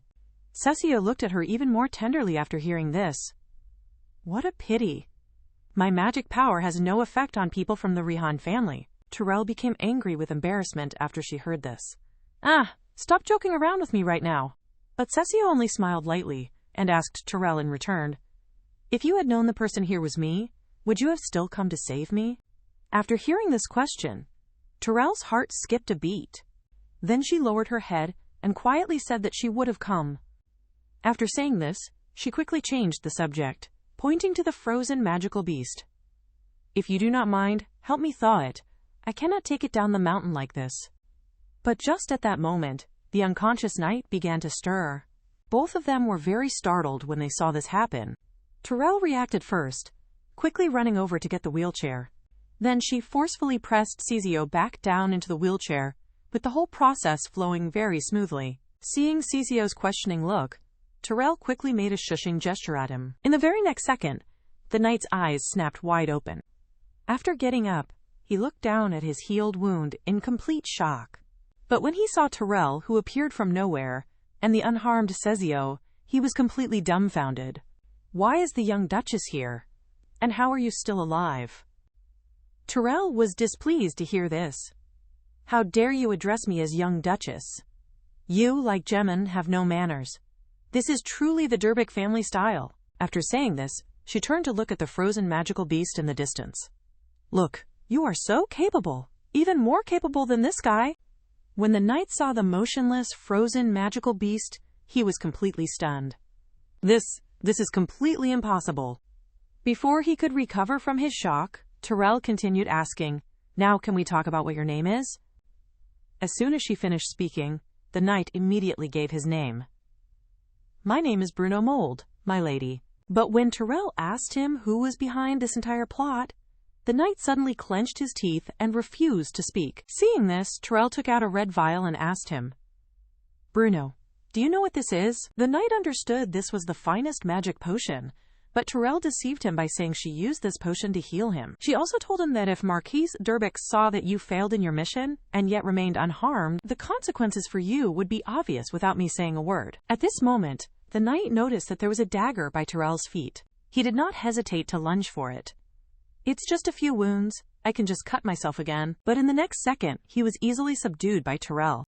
When he tried his best to get up again, Tyrell's sword was placed at his throat. If you do not confess honestly, I have my own ways. I will go directly to the Marquis, and I will tell him that you have already confessed everything about his plan to kill his own son. But hearing this, the knight immediately knelt down and begged her. Please, you must not do that. If he finds out that I did not follow his orders, he will kill my wife. Tyrell was completely shocked when she heard this. Then Bruno grabbed Tyrell's pants leg, begging her to please save his wife. Looking at Bruno, who would willingly risk his own life for his wife, Tyrell still hesitated for a moment. She never imagined the Marquis could be so brutal. The knight also told her he was not the only one being threatened like this. Those knights who had been sent out on missions before this, not a single one of them has returned alive. At this point, Tyrell asked if he wanted to escape such a terrible fate. The knight broke down in tears. He did. He dreamed of living a very peaceful life with his wife. He begged Tyrell again to save his wife, saying he would do anything as long as she could save his wife. After hearing this, Tyrell fell silent. Although he tried to kill innocent Cecio for selfish reasons, his deep love for his wife was precious. So Tyrell asked the knight, "If I have a way to save you and your wife, would you do anything I tell you?" After getting a positive answer, Tyrell instructed him, "From now on, listen very carefully to every single word I say. You plan to harm yourself to lure the magical beast. But unexpectedly the beast was subdued by me. I found your behavior suspicious and pursued you, but you accidentally fell off a cliff while fleeing. Now I am giving you this magic potion, which should be able to keep you going for 1 day. So now you must run into the mountains with all of your might, and you must run as far as you possibly can. Then you need to hide quietly and wait. Later, I will send my knights to find you, and also to protect your wife." Hearing this, the grown man was deeply moved to tears. "Thank you for being willing to save me and my wife. Thank you so very much. I do not know how to repay your great kindness." But at this moment, Tyrell turned to look at Cecio. "It is too early to thank me. After all, the one whose life was threatened was not me, but Lord Cecio. The final decision on this matter should be made by the young master." Looking at Cecio's expressionless face, the knight's heart felt like it was about to jump out of his chest. As the sky above them became sunny and bright again, Cecio silently nodded his head in agreement. The knight happily stood up to express his gratitude. "I will never forget this kindness for the rest of my entire life." After saying this, he quickly fled, just according to Tyrell's instructions. Then Tyrell extended both of her hands and smiled at Cecio. "Come on, let me help you. Let's go down the mountain together." This move made Cecio's face turn completely red. "What kind of joke are you trying to make?" Seeing Cecio's shyness, Tyrell urged, "You are not planning to walk down the mountain by yourself, are you? That way your secret might be discovered. If you feel too embarrassed, then you can just pretend to faint." So Cecio pretended to faint in Tyrell's arms. "Now it is time for us to go back and settle some accounts. This is a filthy trading camp that is beyond your wildest imagination. Marquise Durbic is here discussing a massive conspiracy with a mysterious high-ranking noble." Just at that moment, a guard suddenly rushed in to report. His words made them stop. It made both the Marquis and his companion look toward the door in absolute and complete terror. They saw a lone figure that was slowly approaching them, and this figure was none other than Tyrell, who was returning while carrying Cecio. Seeing the guard standing there looking dazed, Tyrell immediately reminded them to take Cecio. At this moment, the Marquis asked with great confusion what was happening. Tyrell calmly replied that she, too, would also like to know what exactly was going on here. Seeing Tyrell playing dumb, the Marquis grew somewhat displeased. "Do not get smart with me." Upon hearing this, Tyrell finally told him that she rescued Cecio from the magical beast's territory. Moreover, there had been a knight beside him, though the knight fled upon seeing me and then accidentally fell off a cliff. After confirmation, it appeared to be one of the Marquis's knights, which left the Marquis completely stunned. Tyrell then wanted to offer compensation for the now dead knight. However, the Marquis quickly said that it was not necessary. He even pinned all of the blame for the assassination attempt on Cecio onto the dead knight. Hearing this, Tyrell smiled with contempt. This old fox is indeed trying to sacrifice a pawn to save himself. Just then, the Marquis pointed at Tyrell's clothes with feigned surprise. "Speaking of which, what is the situation with you? Why are you covered in bloodstains?" Tyrell replied that participating in a hunting competition made this sort of thing quite normal. Unexpectedly, Duke Tantor beside them began speaking sarcastically. "What on earth did you catch that even your own silk scarf is soaked with blood? And just where is the prey that you have hunted?" Clearly, he was suspecting that Tyrell had killed the knight herself, and that he wanted to frame her for harming Cecio as well. Tyrell seemed to understand his intention and directly questioned him. "Are you suggesting that I killed the knight and then framed him?" At this point, Duke Tantor, with a sneering expression, suggested they should thoroughly investigate the entire matter. This was because he believed Tyrell could not possibly have defeated the Manticor all by herself. Hearing this, Tyrell flew into a rage. "I hope you understand the consequences of spreading rumors." She realized this was Duke Tantor's attempt to suppress the Rihan family. Who knew Duke Tantor would continue on? "I think everyone would want to know why the Duchess insisted on going deep into the mountains. If you caught special prey that can only be found there, that would be another matter entirely." Hearing this, Tyrell sneered coldly. "And what if I really did catch something special?" Upon hearing this, Duke Tantor was slightly taken aback, wondering if he had misheard her. But just then, the guard came running back in a panic once again. "Duke Tantor, sir, you had better come outside and see this right now." Both of the men were completely dumbfounded upon hearing this report. They then hurriedly followed the guard to go outside. The next second, both of the men's jaws dropped in shock. They saw the legendary forbidden magical beast, its mouth open wide, staring right at the two men. If it were not frozen in ice, it would have probably swallowed both men in a single gulp. At this moment, Tyrell, from behind them, began to speak. "I had planned to retrieve it later, but I did not expect it to be discovered so quickly. This should be the special prey you mentioned, right?" Duke Tantor turned around in disbelief. "Did you really kill this monster?" Seeing the man's incredulous expression, Tyrell's face showed a very mocking expression. "I intended to catch some fierce magical beasts at the mountain peak today, but I never expected to encounter this fellow challenging me. Logically, this forbidden magical beast should have been sealed. How did the seal suddenly get broken?" Hearing this, both the Marquis and his companion clearly began to panic. Thinking the two did not believe her, Tyrell threatened to release the magical beast. However, Duke Tantor was very unwilling to let this happen. His great fear of death made him start flattering Tyrell. "Duchess Rihan is so formidable at such a young age, truly worthy of being the future heir of the Rihan family." Hearing this, Tyrell was quite satisfied, and then strode away. She had participated in the hunting competition mainly to tease Gemin, never expecting things to develop in this way. She looked at Cecio, who was enjoying the warm greetings and care. Tyrell just stood quietly off to the side, watching. After Cecio noticed her, he smiled slightly at Tyrell. Both of them understood each other without any words, yet felt sweet inside. At this exact moment, Grinnell suddenly appeared out of nowhere. Then she just stared at Tyrell like that, not saying a single word. In contrast, the guards around Cecio never stopped talking, so a strong sense of competition arose from the bottom of Tyrell's heart. She smiled and asked Grinnell if she had anything she wanted to say. But Grinnell could not understand what she was talking about at all. In the next second, Tyrell completely broke down. "I'm asking if you have anything to say to me, like being worried, or asking if I'm safe. I'm from the Rihan family. This treatment is too different from Cecio's." So Grinnell dully asked her, "Are you all right?" Just like that, Tyrell was completely defeated. Immediately after that, Grinnell told her she had come with urgent business to report. After speaking, she took out a letter from the north and gave it to her. Tyrell was completely stunned upon seeing the letter from her home. This was because on the way back, Cecio had told her that there would be a letter from the north very soon. She had never expected that Cecio's words would actually turn out to be true. Tyrell suddenly turned back around to look at Cecio. She was seriously suspecting whether Cecio had some other kind of special ability, but obviously, this was just one of the many abilities of his speech magic. She watched as Cecio slowly walked away from the area. Only then did Tyrell look down to read the contents of the letter. It turned out that the north had recently been attacked by enemies. A group of villains had broken into the city during the night, attempting to kidnap Tyrell's mother.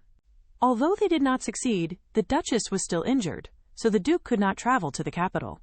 Upon investigation, most kidnappers were from the north, but their fighting techniques used swordsmanship unique to the capital region. Moreover, all of these people committed suicide by using poison after they were captured. The letter also asked Terrell to return to the north as soon as possible if she had no other pressing matters. After reading the letter, Terrell was furious beyond measure. She could not understand who would have the audacity to target the Duchess. Thinking of this possibility, she suddenly turned around very sharply. She was just in time to meet Cecio's eyes, as he also turned to look at her. She thought to herself, Cecio, do you know who the mastermind behind all of this is? Afterwards, Terrell received a special commendation from the Emperor himself, and she was awarded a fine sword as her reward. According to their previous agreement, she also presented the Manticor to Cecio. The poor Manticor was publicly cremated just like that. Little did anyone know that this scene made someone gnash their teeth in a state of extreme rage. After the award ceremony finally ended, Terrell got into Cecio's carriage, and Cecio seemed to have already anticipated that she would do this. As the carriage doors slammed shut, Terrell sat across from Cecio and cast a soundproofing spell over the door. As she looked at Cecio's smiling expression, Terrell's own face began to darken. Then she slowly drew a sharp dagger from her sleeve, and then she pressed it firmly against Cecio's neck. Do not give me that grinning face. Just answer my question. How did you know that the North would be sending me a letter so soon? Cecio looked at the envelope and replied to her, It is quite simple, because I am able to see. Upon hearing this, Terrell immediately asked him who wanted to kill her mother. Hearing her question, Cecio lowered his head for a moment. It was Duke Tantor. Cecio's directness somewhat surprised Terrell. At this moment, the guards outside the carriage were pressing up against the window trying to peek at something inside. Suddenly, a figure quietly appeared directly behind the two guards. Hey, what are you two doing here? Grinnell's sudden appearance startled the guards. Meanwhile, inside the carriage, Cecio was seriously explaining Duke Tantor's ambition. Terrell did not understand why he was telling her all of this. Cecio indicated this was a condition for them to gain mutual trust in their transaction. Hearing this, Terrell was somewhat puzzled. So you are telling me all of this just to get the information you want? Who knew Cecio would immediately deny this? No, I do not need you to pay any price. I just need you to trust me. What I truly want is only the Durbic family. Do you not want the throne? Terrell was feeling somewhat confused, but Cecio indicated to her that it was not time for that yet. Then Terrell realized the Marquise's conspiracy was exposed. If he stayed at the mansion, he might lose his life. Moreover, speech magic had limitations for Cecio now, so staying alive was his top priority. At this moment, Cecio suddenly said with very determined eyes, So let us get engaged. Just as you suggested before, Terrell. Once I successfully become the Marquis Durbic, I will break off the engagement with you. Hearing this, Terrell smiled slightly at him. Why? But the clues I have provided are quite reliable, are they not? Cecio replied with complete confidence. Terrell did not waste words, and said she had a way to help him. After speaking, she asked Grinnell to give her a magical contract. Seeing this, Cecio was somewhat surprised. I did not expect you to carry this thing around with you. As Terrell opened the contract, she told him, It is too late for you to regret this now. After speaking, she had Cecio sign the magical contract. This was because magical contracts were the most effective method available for detecting lies. If Cecio told even a single lie, he would die the very instant he signed it. Cecio was confidently smiling as he prepared to sign. He unhesitatingly wrote his promise. Cecil Robin Anobis will do nothing to harm Terrell Rihan. The contract emitted a golden light the very moment it was finally completed. As Cecio reached out his hand and said, Sorry, in the next second, he suddenly grabbed Terrell's neck. This very sudden turn of events left Terrell completely stunned, and the magical contract burst into golden light at this moment. Cecio was instantly suppressed by a terrifying and powerful force. Seeing this, Terrell hurriedly told Cecio to use his speech magic to take it back. Cecio endured the severe pain and struggled to use his speech magic, but it did not work. This simple test also proved that magical contracts could limit his speech magic. Terrell now believed his words and prepared to sign the contract herself. Who knew that Cecio would not let her sign the contract? He smiled and said, I am the beneficiary in this transaction, and I know that even without signing a contract, you will keep your promise. Faced with Cecio's complete trust, Terrell chose to respectfully comply. At this moment, Cecio suddenly said that he had one more thing. After speaking, he added a few more strokes of the pen to the contract. Regarding this transaction, Cecio Robin and Nobis will never deceive Terrell Rihan about anything. After writing this, Cecio slowly spoke. The one who wanted to kidnap your mother was Duke Tantor. The magical contract remained completely still and did not activate. Terrell now understood that everything that Cecio had just said was true. Immediately after, Cecio asked with a smile when she would propose to him. This eager behavior made Terrell flustered and annoyed. But in the end, she still lost to this overly persistent man. He was a life that should have never been born. Yet he still came into this world. People all said that he was a child who was created with divine power because his legal father had no reproductive ability, while his mother, Monarch, possessed divine power. The very moment that she wished for a child, she became pregnant with Cecio. And she was also the elder sister of the late Empress, Katrina. It was precisely because of her divine power that the late Empress was constantly on guard against her. She did not want her to bear any offspring, fearing that any children born would also possess divine power, and thereby might take away her throne. What's more, is that Monarch actually listened to the late Empress's command and was planning to send Cecio away, together with her husband. They planned to let other people adopt him as their son. The man even blamed all of life's many hardships on poor Cecio. While Cecio's mother coldly permitted all of this to happen, on the long way to the home of the adoptive family, Cecio excitedly asked his parents to look at the stars together with him, but they just sat coldly to the side, not saying a single word to him. His mother told him to stop talking from now on, and lied, saying if he persisted for 5 years, they would bring him home. Young Cecio looked purely innocent, not understanding what any of this meant. Soon the carriage entered a large manor, and this was precisely the Marquis's residence. Cecio was only 4 years old then, and could not understand the situation.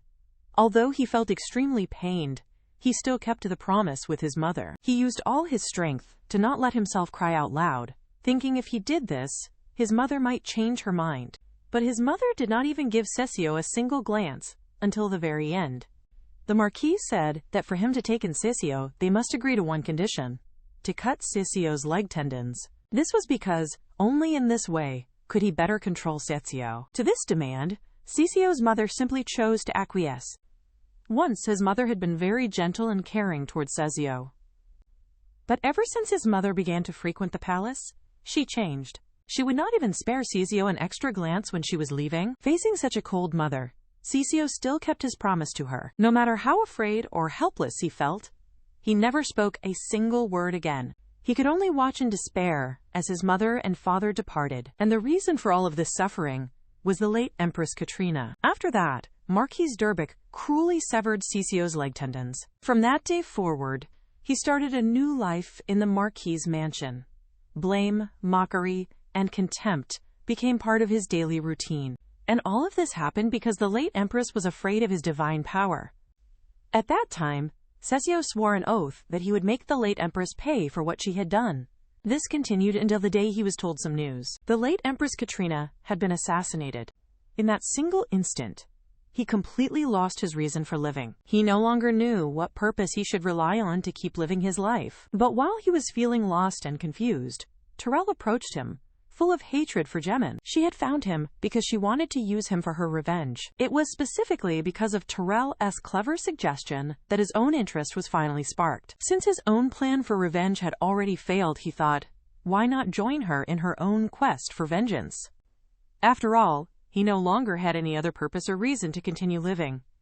Just as Terrell was enjoying a rare and wonderfully lazy morning, Grinnell swiftly moved to pull open the heavy curtains. Terrell immediately hid herself back under the covers, refusing to get up no matter what was said. Grinnell told her that there was a very important guest for her to see today. Only after hearing that did Terrell slowly emerge from underneath the covers. But when she finally saw the tall figure standing there right behind Grinnell, she was so completely startled that she immediately bounced right up from the bed. It was because her father, Duke Rihan, had arrived. Looking at Terrell's very lazy appearance, her father could not help but begin complaining to her. It has only been a few days since I saw you, and you seem even lazier.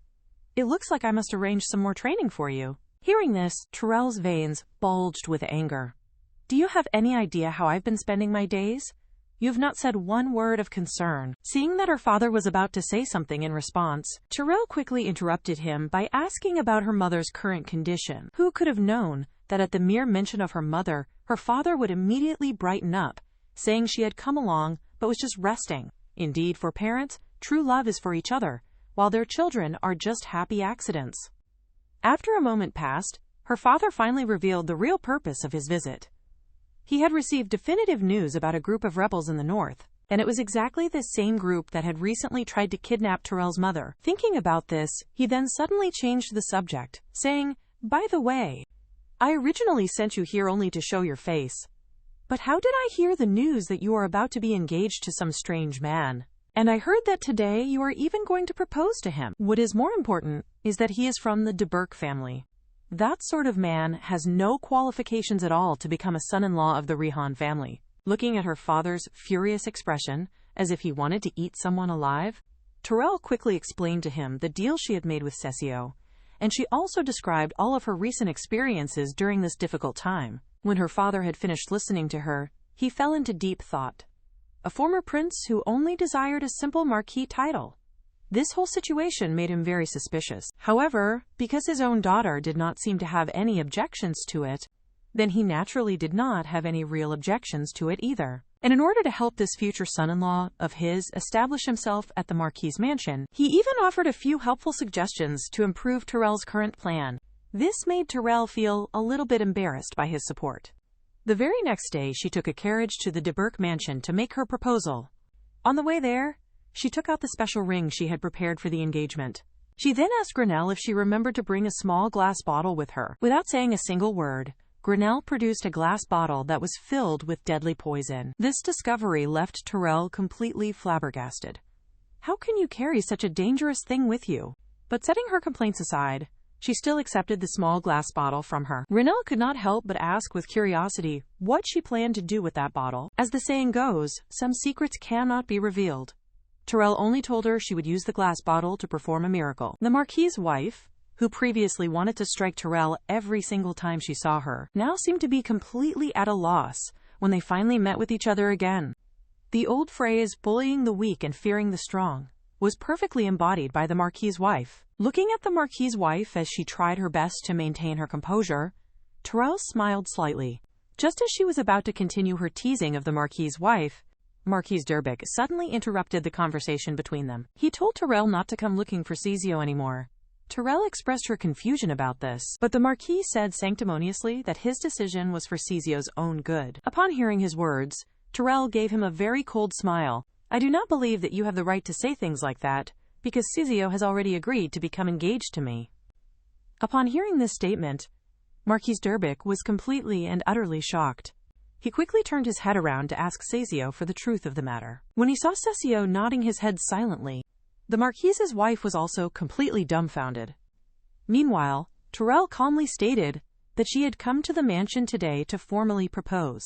Who knew Marquis Durbic would fly into a rage? "Stop talking such nonsense!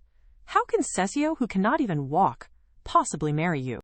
As soon as he finished speaking, Terrell took out a so-called divine potion and carefully placed it on the table. "Today I am going to create a great miracle for all of you." Actually, on the way to the mansion, Terrell had already poured out all the poison from the bottle.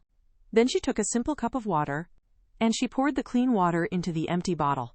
She planned to use simple water to give the Marquis and his wife a very big surprise, and that incredible surprise was to make Cecio finally stand up on his own again. The Marquis and his wife clearly did not believe it was possible after hearing this claim. Seeing the two of them being so easily fooled, Cecio tried very hard not to laugh out loud. This scene left Terrell feeling speechless. "You absolutely must not laugh right now." At this moment, Marquis Durbic asked what the name of this potion was. With a soft pop, the cap on the bottle was opened. Terrell told him, "It is called Annabella. It was made by a master who lives deep within the snowy mountains to the north." After she finished speaking, she slowly walked over toward Cecio, holding the potion bottle. She then knelt down, as if she was preparing to treat his injured legs. Before she began the treatment, she asked the Marquis and his wife to please step aside. Although Marquis Durbic was still feeling somewhat skeptical about all of this, due to Terrell's powerful family background, he still obediently left the room as requested. As the two of them departed, Tyrell immediately cast a magic spell upon the door. Now that no one is eavesdropping on us, you can finally speak freely. In just a moment, I will apply this water to your ankles, so you can stand and walk with confidence. After all, for someone who wants to become a marquis, having fewer flaws is better. After speaking, Tyrell rolled up Cecio's trouser legs and then told him that he did not need to pretend any longer.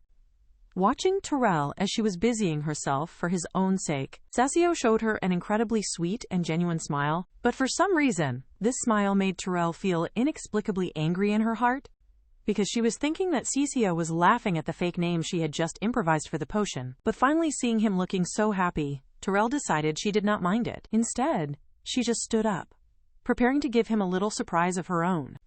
Tyrell slowly and gracefully knelt down before him once more. Then she handed the engagement ring she had prepared to Cecio. Cecio unceremoniously extended his hand toward her. The very moment the beautiful ring was placed on his finger, Cecio supported himself with the arms of the wheelchair and then slowly stood up. Then, he gently but firmly grabbed both of Tyrell's hands. He then danced a beautiful and elegant dance with her, using his words, his speech magic, to create a glowing magic circle around them. Instantly, flower petals began to fall, and a sweet fragrance filled the entire room. The complex relationship between the two of them also took a significant step forward. Immediately after, Tyrell picked up the magic potion, preparing to continue with the performance. After all, if you are going to put on an act, you must go all the way. While applying the potion, Tyrell told him that after their little surprise party was over, she needed him to do something. Cecio gently asked her what it was that she needed him to do. When he heard that he needed to go back with Tyrell to meet her father, Cecio was left completely and utterly stunned by her request. Tyrell told him that her parents had already come to the capital, and they specifically wanted to meet him. Hearing this news, Cecio fell completely silent. Tyrell also felt that perhaps she had been a little too hasty in asking him. After all, they were not even officially engaged yet. Making him meet her family now would definitely make him feel very awkward and uncomfortable. So Tyrell just smiled and said that it was only a meeting with her father. Just as Cecio was about to give her his response, the Marquis's wife suddenly burst right through the closed door. But the incredible scene that was right before her eyes left her absolutely stunned. Cecio, whose leg tendons she herself had severed, was now actually standing up on his own. She truly could not believe what it was that she was seeing. She rushed forward and grabbed Cecio's collar, shouting like a complete madwoman, "How did you stand up? I had already made sure you could never walk again." Hearing this, Tyrell could not help but mock her silently. Just a moment ago she was acting all meek and submissive, and now she was showing her true colors so fast. At that moment she wanted to step forward in order to stop this crazy woman, but the Marquise's wife had lost all her reason, even blurting out that she had personally pushed Cecio out of the window. Tyrell, who had just been about to step forward, suddenly froze in place. For just a brief moment she wondered if she had possibly misheard her words. After reacting, she quickly pulled the Marquis's wife away from him, telling her to calm down. Who knew the deranged Marquis's wife would continue cursing? Why? Why are you obstructing Gemin's future? A person like you should never have appeared in our lives in the first place. After she spoke, she used all of her strength to try and break free from Tyrell's firm restraint. As a result of using far too much force, she fell hard to the ground with a loud thud. She held her head in pain, continuously murmuring, "You cannot do this, or my Gemin will suffer again." As she continued speaking, she suddenly grabbed a glass cup. She then smashed it hard upon the table, breaking it into pieces.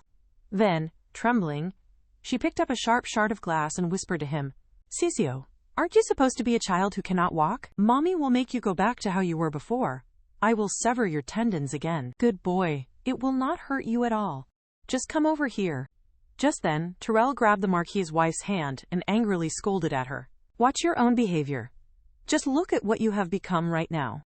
The Marquis's wife shouted loudly, "Let go of me! I need to set everything right again." Hearing all of this, Tyrell was obviously starting to become very impatient. She quickly snatched the sharp shard away from her and threw it down to the ground. She then berated the Marquis's wife for her completely foolish and dangerous behavior. But in the very next second, she herself became the Marquis's wife's new target. Roaring at Tyrell, she screamed, "I trusted you so much before. I believed you would love Gemin forever." After speaking these words, she raised her hand high in order to strike her.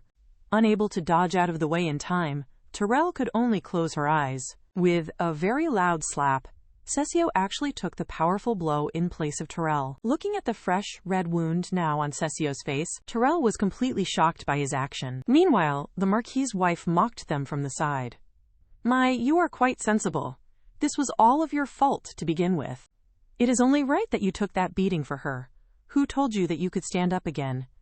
But as the Marquis's wife continued her scolding, she suddenly began to cry out, and then she collapsed, falling powerlessly to her knees on the ground. With the sudden sound of hurried footsteps from outside the room, Gemin burst in angrily, shouting, "You bastards! What did you do to my poor mother?" Seeing this scene unfold, Tyrell felt an even greater headache coming on. Meanwhile, Gemin immediately ran over to comfort his distraught mother. At the very same time, he also noticed Cecio standing there off to the side, looking at the person who always used to sit in a wheelchair, who was now taller than him.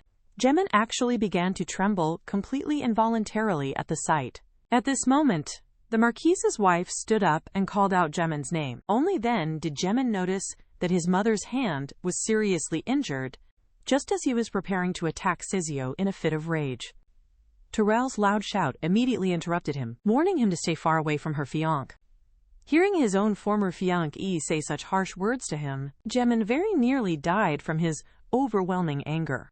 Tyrell linked her arms with Cecio's and then spoke to him harshly. "Shouldn't we discuss the matter of your mother attempting to hit me just now? She not only struck my fiancé, who was trying to protect me from her, but she also smashed cups and made very serious threats against us. She even went so far as to blame all of this on my fiancé. Are you deliberately trying to provoke the powerful Rihan family?" Hearing this, Gemin immediately showed a very terrified expression on his face.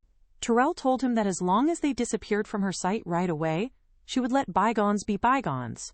But how could Gemin possibly just let the entire matter go? So Tyrell did not bother wasting any more of her words on him. She was calling for Grinnell, while at the same time protesting to Gemin's family in her official capacity as the heir to the Rihan family. Seeing this, the Marquis's wife quickly shielded Gemin with her own body. She mistakenly thought Tyrell was acting this way because she had opposed their previous relationship. So she put a hand on Tyrell's shoulder, telling her that she no longer opposed it. This was because the current Tyrell was now the heir of the Rihan family, with a status more noble than anyone's, and she was perfectly capable of helping Gemin. Tyrell found the Marquis's wife's disgusting and opportunistic behavior to be utterly revolting. With the Marquis's angry roar from outside the room, the two women who had been struggling with each other finally stopped. Marquis Durbic arrived at the room, accompanied by a group of his knights, but when he saw Cecio standing there off to the side of the room, he was struck completely still, as if he had been hit by lightning. Tyrell had fully anticipated this reaction, and she seriously demanded that he apologize. The Marquis was somewhat confused by this sudden and serious demand from her, so Tyrell told him all about how his own wife had tried to slap her. At this moment, Gemin suddenly stepped forward. "Are you completely crazy? Why should my mother apologize to you? Didn't we already let the previous incident just slide? You even said that you would understand my mother." Hearing this, Tyrell responded coldly. Tyrell Winterglass might have said that, but Tyrell Rihan certainly thinks very differently. Gemin was obviously stunned into silence by this powerful statement. Seeing that Tyrell was not easy to bully, he turned his anger toward Cecio. "Anyway, it was Cecio who got hit. Is an apology really necessary? For this mama's boy trash?" Tyrell could not bear it anymore and scolded him angrily.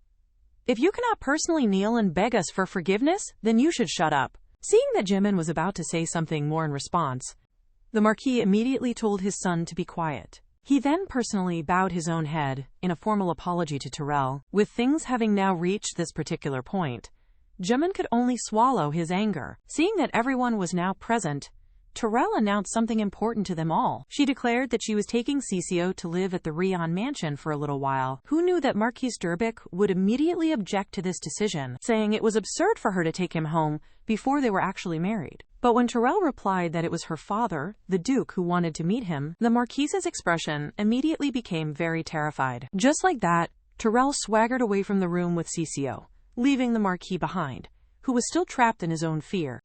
Through the Marquis's terrified expression, Tyrell once again experienced her own father's truly formidable power and influence. On the way home, Tyrell asked Cecio why he did not use his speech magic to heal himself. Cecio simply replied that he was just feeling a little bit tired.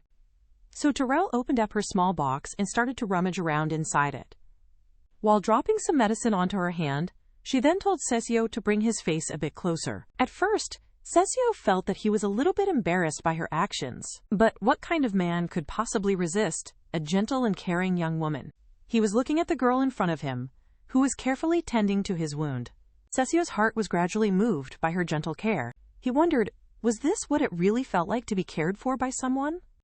After many days had passed, Terrell finally brought Cecio to her parents' current residence. Her mother lovingly touched her face with deep concern, while Terrell also cared very much about her mother's health. After all, the Duchess had been very seriously injured during the last attack on her. But seeing her mother was now safe and sound, Terrell felt greatly relieved. At this moment, the doting husband, the Duke, said, "What do you mean, relieved? Do you not know your mother was also mentally traumatized?" Seeing this, the mother immediately scolded the father. "Speak nicely to our child." "Yes, yes. I will listen to whatever you say, my dear." Then Duke Rihan said a bunch of caring words to Terrell, which annoyed her greatly. At this moment, her father told her that he had something very important to tell her. Terrell was about to ask him to tell her directly, but before she was able to speak, her father told her that they should go inside first. Terrell quickly glanced over at Cecio, who was standing right behind her, and she quickly stopped her parents before they could begin making any introductions. The Duke looked very fierce, staring quite intently at Cecio for a moment. Seeing his rather pitiful and wounded appearance before him, her father dismissed the idea of making things difficult for the young man. After all, he did not want to see him looking so pitiful. He then turned around and instructed both of them to come on inside the house. When the three of them were all finally seated, Terrell first asked him what exactly was the important matter he mentioned. Her father then told her something shocking. He said her mother had not only been attacked, but had also been coerced. Terrell was very greatly shocked when she heard this terrible news. Her father continued, telling her that the kidnapping was just a cover. Their true purpose was to place a deadly curse. But curses were known to be extremely inefficient magic, usually requiring a minimum of 5 years to successfully cast upon a single target. Obviously, those people had been targeting Terrell's mother for a very long time indeed. Hearing this, Terrell was puzzled. Her mother had left the family for a long period before, so why didn't they act then? Why wait until now to use a curse? It turned out that when the Duchess left, the Duke sent knights to protect her. Because a magical contract prevented Rihan family members from tracking her, the Duke sent guards who did not belong to the Rihan family. Her father explained that someone had once sent him a mysterious letter. The letter stated that if he ever wanted to save his wife, he would need to sign the magical contract contained in the letter. The contract required the Duke not to interfere in the capital's affairs. Also, his territories would be returned to the royal family, and he must voluntarily demote himself to Earl. This tyrannical contract was clearly designed to clip the Rihan family's wings. Just as the Duke finished speaking, dark curse marks appeared on her mother's body, and she started running a high fever, her condition worsening. Hearing this terrible news, Terrell immediately thought of Duke Tantor. This was because only he had been coveting everything the Rihan family possessed. But what was truly incredible was that the curse only lasted for a few seconds before it completely disappeared. This surprising statement greatly shocked Terrell. Unless the original caster had voluntarily withdrawn their magic, or the cursed person possessed an extraordinary divine power, the curse could not have been removed. Speaking about this specific possibility, Terrell was suddenly stunned. Obviously, her father saw the look of discovery on her face. He then turned to look directly at Cecio and asked him, "Was all of this your own doing?" He was seeing Cecio remain completely silent in response. Her father directly exposed him. "Stop pretending right now. I already know that you can speak." Unexpectedly, Cecio directly admitted to what he had done. He confirmed that he had used his speech magic to heal the Duchess. After hearing this, Duke Rihan looked at him with mocking eyes. "How does it feel to become a benefactor of the Rihan family? I suppose this is not just some trap that you deliberately set to make our family owe you a big favor." Hearing her father's words, Terrell just stood there, stunned in complete amazement. Cecio simply lowered his head, saying that he had nothing more to say. As his words fell, Duke Rihan suddenly stood up and said to him very coldly, "If you do not want to die right now, you had better say something." Cecio stated that it was simply because Terrell had saved his life before, and their business transaction was also very beneficial to him. Saving the Duchess was just a small effort. What a very smooth talker you are. As his words fell on the silent room, Duke Rihan directly drew his sword and pointed it at Cecio. "Boy, you should know the consequences of playing dumb in front of me." Terrell immediately wanted to intervene on his behalf, but her father was already completely furious with him. He swung his great sword as if to strike off Cecio's head. Unexpectedly, in the next second, Cecio just quietly closed his eyes. With a loud whoosh, the heavy sword came swinging down. Terrell was so frightened by the sight that she could not help but cover her mouth. Duke Rihan did not deliver the killing blow, however. Instead, he found that he was admiring Cecio's incredible courage. He slowly sheathed his sword and warned Cecio that if he tried any tricks, the next strike would mercilessly separate his head from his neck. After the intimidation, he smiled cheerfully and asked Cecio whether or not he was his enemy. Suddenly, Cecio appeared to be rather bashful. Then he told the Duke that he had received Terrell's help on many occasions. So how could he possibly be an enemy of the Rihan family? Obviously, the Duke was very satisfied with this particular answer. "Good lad. I will decide to trust you for now." Seeing that nothing truly serious had happened, Terrell finally breathed a long sigh of relief. After her father had finally left, Terrell began to comfort Cecio.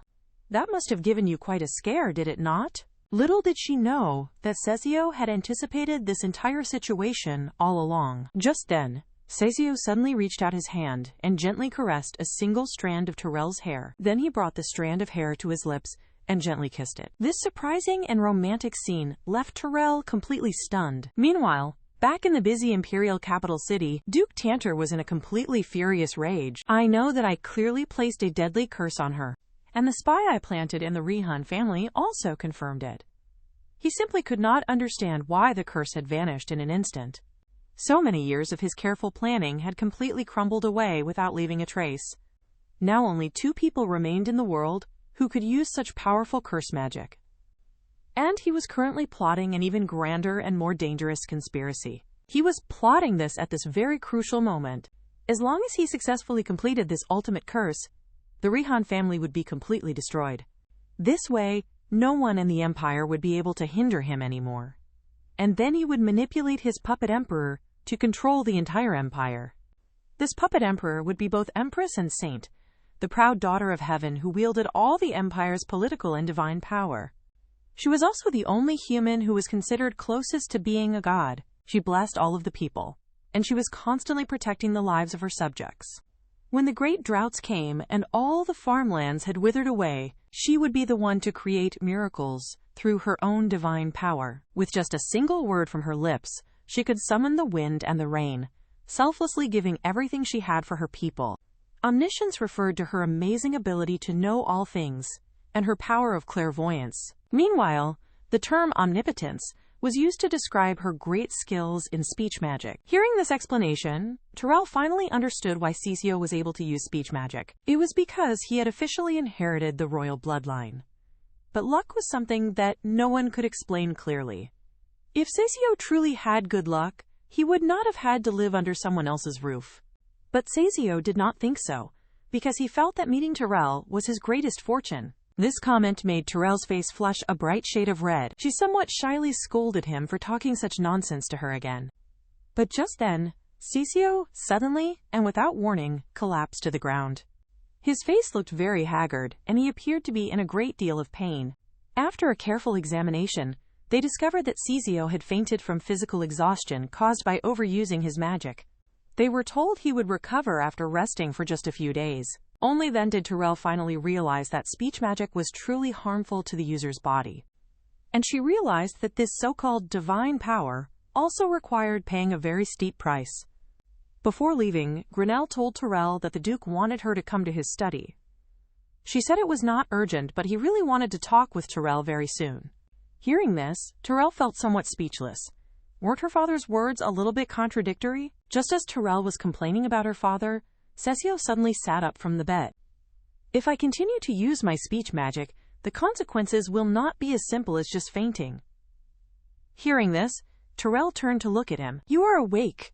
You just said what would happen if you keep using speech magic. Would you have to lie in bed for 3 whole months? Cecio denied this possibility, saying that unconsciousness was only a minor matter. He explained that in serious cases, he might very well go blind and also lose his ability to speak. Terrell was very startled to hear about this terrible possibility, but seeing Cecio's smiling expression made her somewhat suspicious. Are you lying to me again? Who knew Cecio would then tell Terrell that she needed to take full responsibility for him? Hearing him say these words left Terrell feeling completely and utterly dumbfounded. She then warned him not to always say such random things and to just speak directly to her if he actually wanted something. Cecio was then seen stroking his chin, looking as if he was lost in thought. Not too long ago, the Duke had sought out Terrell to have a private conversation, asking her whether Cecio had made any sort of requests after saving the Duchess. Terrell felt a little bit embarrassed as she told him that he had indeed made one request. He had simply and humbly asked for a single plate of fig custard tart. The Duke was shocked to hear this news. The only reward for lifting the curse was just a plate of pastries. After getting Terrell's confirmation, the Duke fell into deep contemplation, truly unable to figure out this young fellow's real thoughts. Subsequently, Duke Rihan asked Terrell how she planned to take her revenge on Duke Tantor. Terrell was first taken aback by this question from her father. She then asked him why her father would not take action against him himself. Her father told her that he naturally wanted to take action himself. He even wished that he could rush over there right now and tear that man to pieces. But if he left, the Rihan administrative system would fall into chaos, and his authority would be severely affected. After all, he had waited for 20 long years to find his wife again. He could not make a grave mistake for momentary satisfaction. Hearing this, Terrell suggested that they could simply cut off Duke Tantor's source of funding. The Duke indicated that Duke Tantor had already gained real power in the capital, and in terms of money, the Rihan family could not compete with him. Terrell immediately started complaining. Surely you did not spend all those years after Mother left indulging yourself and squandering all our family's money. The Duke awkwardly hastened to change the subject. Anyway, you must forget about trying to start a financial war. This time, you will personally go and bring Duke Tantor back here to me. The very next day, Terrell arrived at the great temple in the capital, carrying out her father's strict instructions. And today also happened to be the day of the Harvest Festival, which was a day when everyone held special Thanksgiving prayers inside the temple. Terrell playfully told Cecio to get out of their carriage first, in order to attract everyone's attention. Cecio was more than happy to oblige her with this simple request. As Cecio slowly stepped down from the carriage, noisy discussions immediately arose all around them. Isn't that the eldest son of the de Burke family? What is going on? I thought he was unable to walk? Facing the loud commotion that was happening all around them, Cecio, in a very gentlemanly way, extended his hand out to Terrell. Terrell shyly reached out her own hand to him in a graceful response. The two of them slowly entered the great hall together amidst all the clamorous discussion surrounding them. The high priest of the temple had been waiting for the two of them there. Terrell politely greeted the high priest with a respectful nod. When she wanted to introduce Cecio beside her, the high priest interrupted her. I know, he is Lord Cecio de Burke. Terrell was somewhat surprised by this. Seeing that my fiancé can walk now, are you not shocked at all?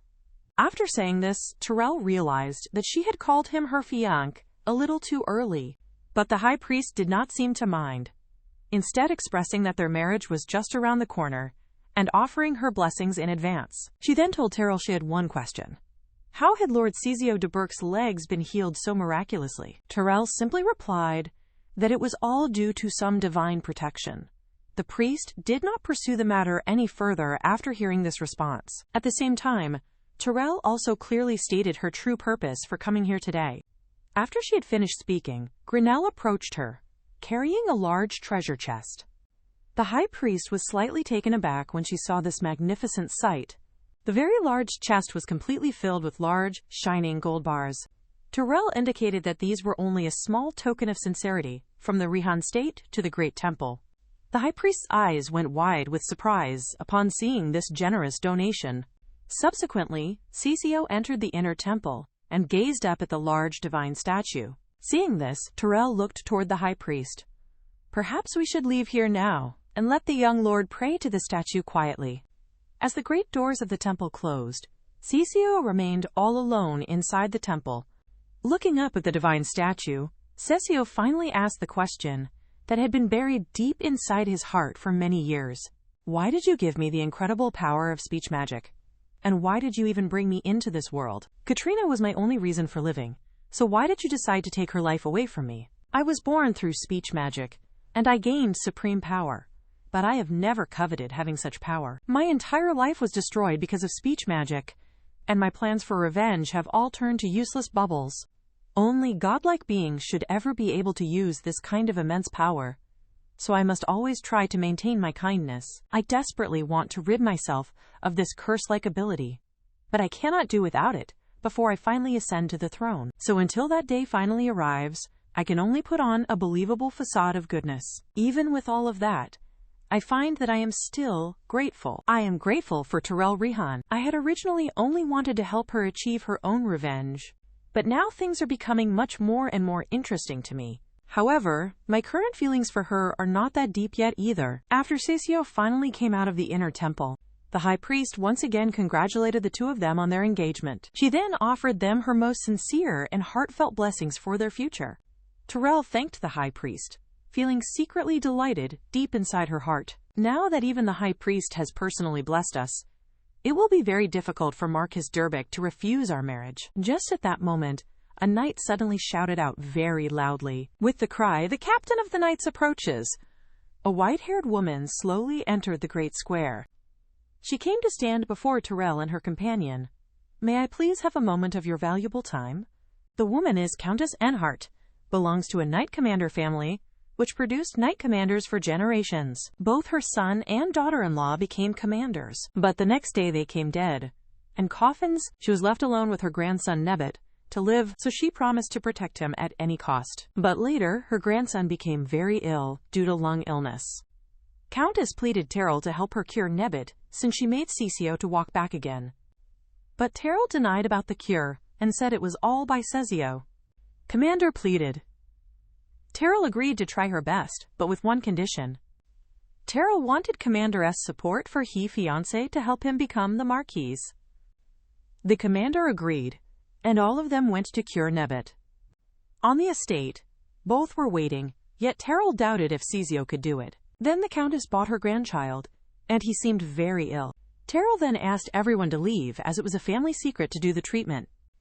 Terrell started to examine Nebbit, but when her mana touched his hands, Nebbit shook and fainted. Terrell completed her magic anesthesia and asked Cecio to continue. "If we do not fact, he might die from hypothermia," she screamed. But Cecio as usually pulled Terrell's leg, saying, "Don't you enjoy helping men faint?" This made Terrell angry, but she pleaded Cecio to hurry up. Cecio used his mighty magic and said, "Make him free from illness. Make him strong and healthy." The boy seemed to become healthy again, and Terrell was relieved. But suddenly, Cecio started to cough and was bleeding all over his mouth. Cecio said the malignant substance from Nebbit's body is repelling his diction. Suddenly, Nebbit's condition was getting worse. This made Terrell to work about what the Countess would do if something happened to Nebbit. But Cecio calmed her down and said they had to combine their power one more time carefully. Both agreed to use their power carefully this time. On the count of 3, both powers were acting on Nebbit's body. Nebbit's body went up flying in the air and came back down. Standing as a handsome young boy, Nebbit was completely all right now, feeling lighter, stronger, and healthier. He thanked Rihan for her work. Countess Enhart entered the room and was happy to see her grandson healthy. They both thanked Cecio and Terrell and said, "We will never forget this help." Terrell explained Nebbit was poisoned, and Countess promised to look onto it. The Countess looked at Terry and asked Isent, "My grandson looking handsome?" Terrell noticed how bad Cecio would feel hearing this and said she's already engaged. On their way back home, Terrell asked why Cecio agreed to help cure Rihan. Cecio said it was his diction power to have good character and help people in need. If he is not virtuous with his powers, it might turn out to be a curse. Terrell became curious and asked what was the curse. Cecio explained that curses are cumulative and grows as mana continuously occur. Similarly, his good deed accumulate inside him and become of higher concentration diction. But can't it be saved like in banks? Terrell intervened. Cecio denied and explained it is difficult as manipulative diction can be easily neutralized by curses. So it is an ability that can be held only by the virtuous, he said. "When I become the emperor, I will be the emperor with virtuous heart," he added. But deep inside him, he was thinking whatever he said was right. When they both arrived at the castle, Terrell was shocked to see her mother and father had left, even without saying a goodbye. Back in Winterglass, Terrell's mother was concerned and said Terrell would have felt sad, but Terrell's father denied she would be fine. He was rather concerned if Terrell can take down Tanatar within a year, or he'd do it by himself. Terrell's mother eased the situation and asked him to have faith on Terrell. On the mansion, Cecio was talking to someone in Magic Mirror. Cecio was planning something using the poison and said his father is going to die. He says, "Forgive me, Terrell, I am not a virtuous man." Terrell that night once again has the dream about the day Cecio saved her on the staircase. She remembers it again, but more this time. "How long have you been hiding you can walk?" she asks Cecio. She was concerned what if someone sees him and why he was acting that he can't walk. During their interaction, a maid passes by and asks what they were doing.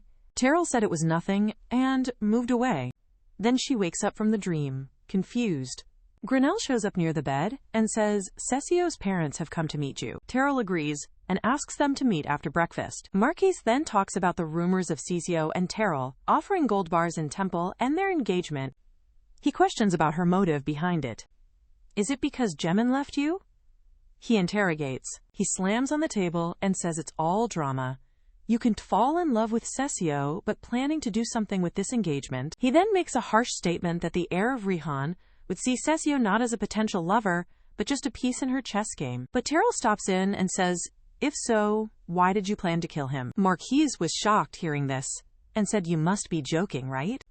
Terrell sarcastically said, "Oops, it's not a joke. The truth might have slipped by mistake." Marquise is really frustrated by Terrell, but still accepts to her decision.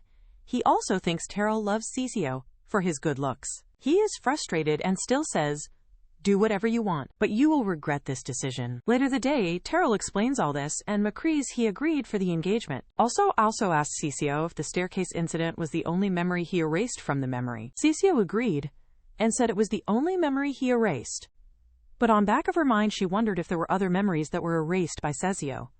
Terrell says that she had the recalling of this memory in dreams this morning. Hearing this, Cecio stopped eating.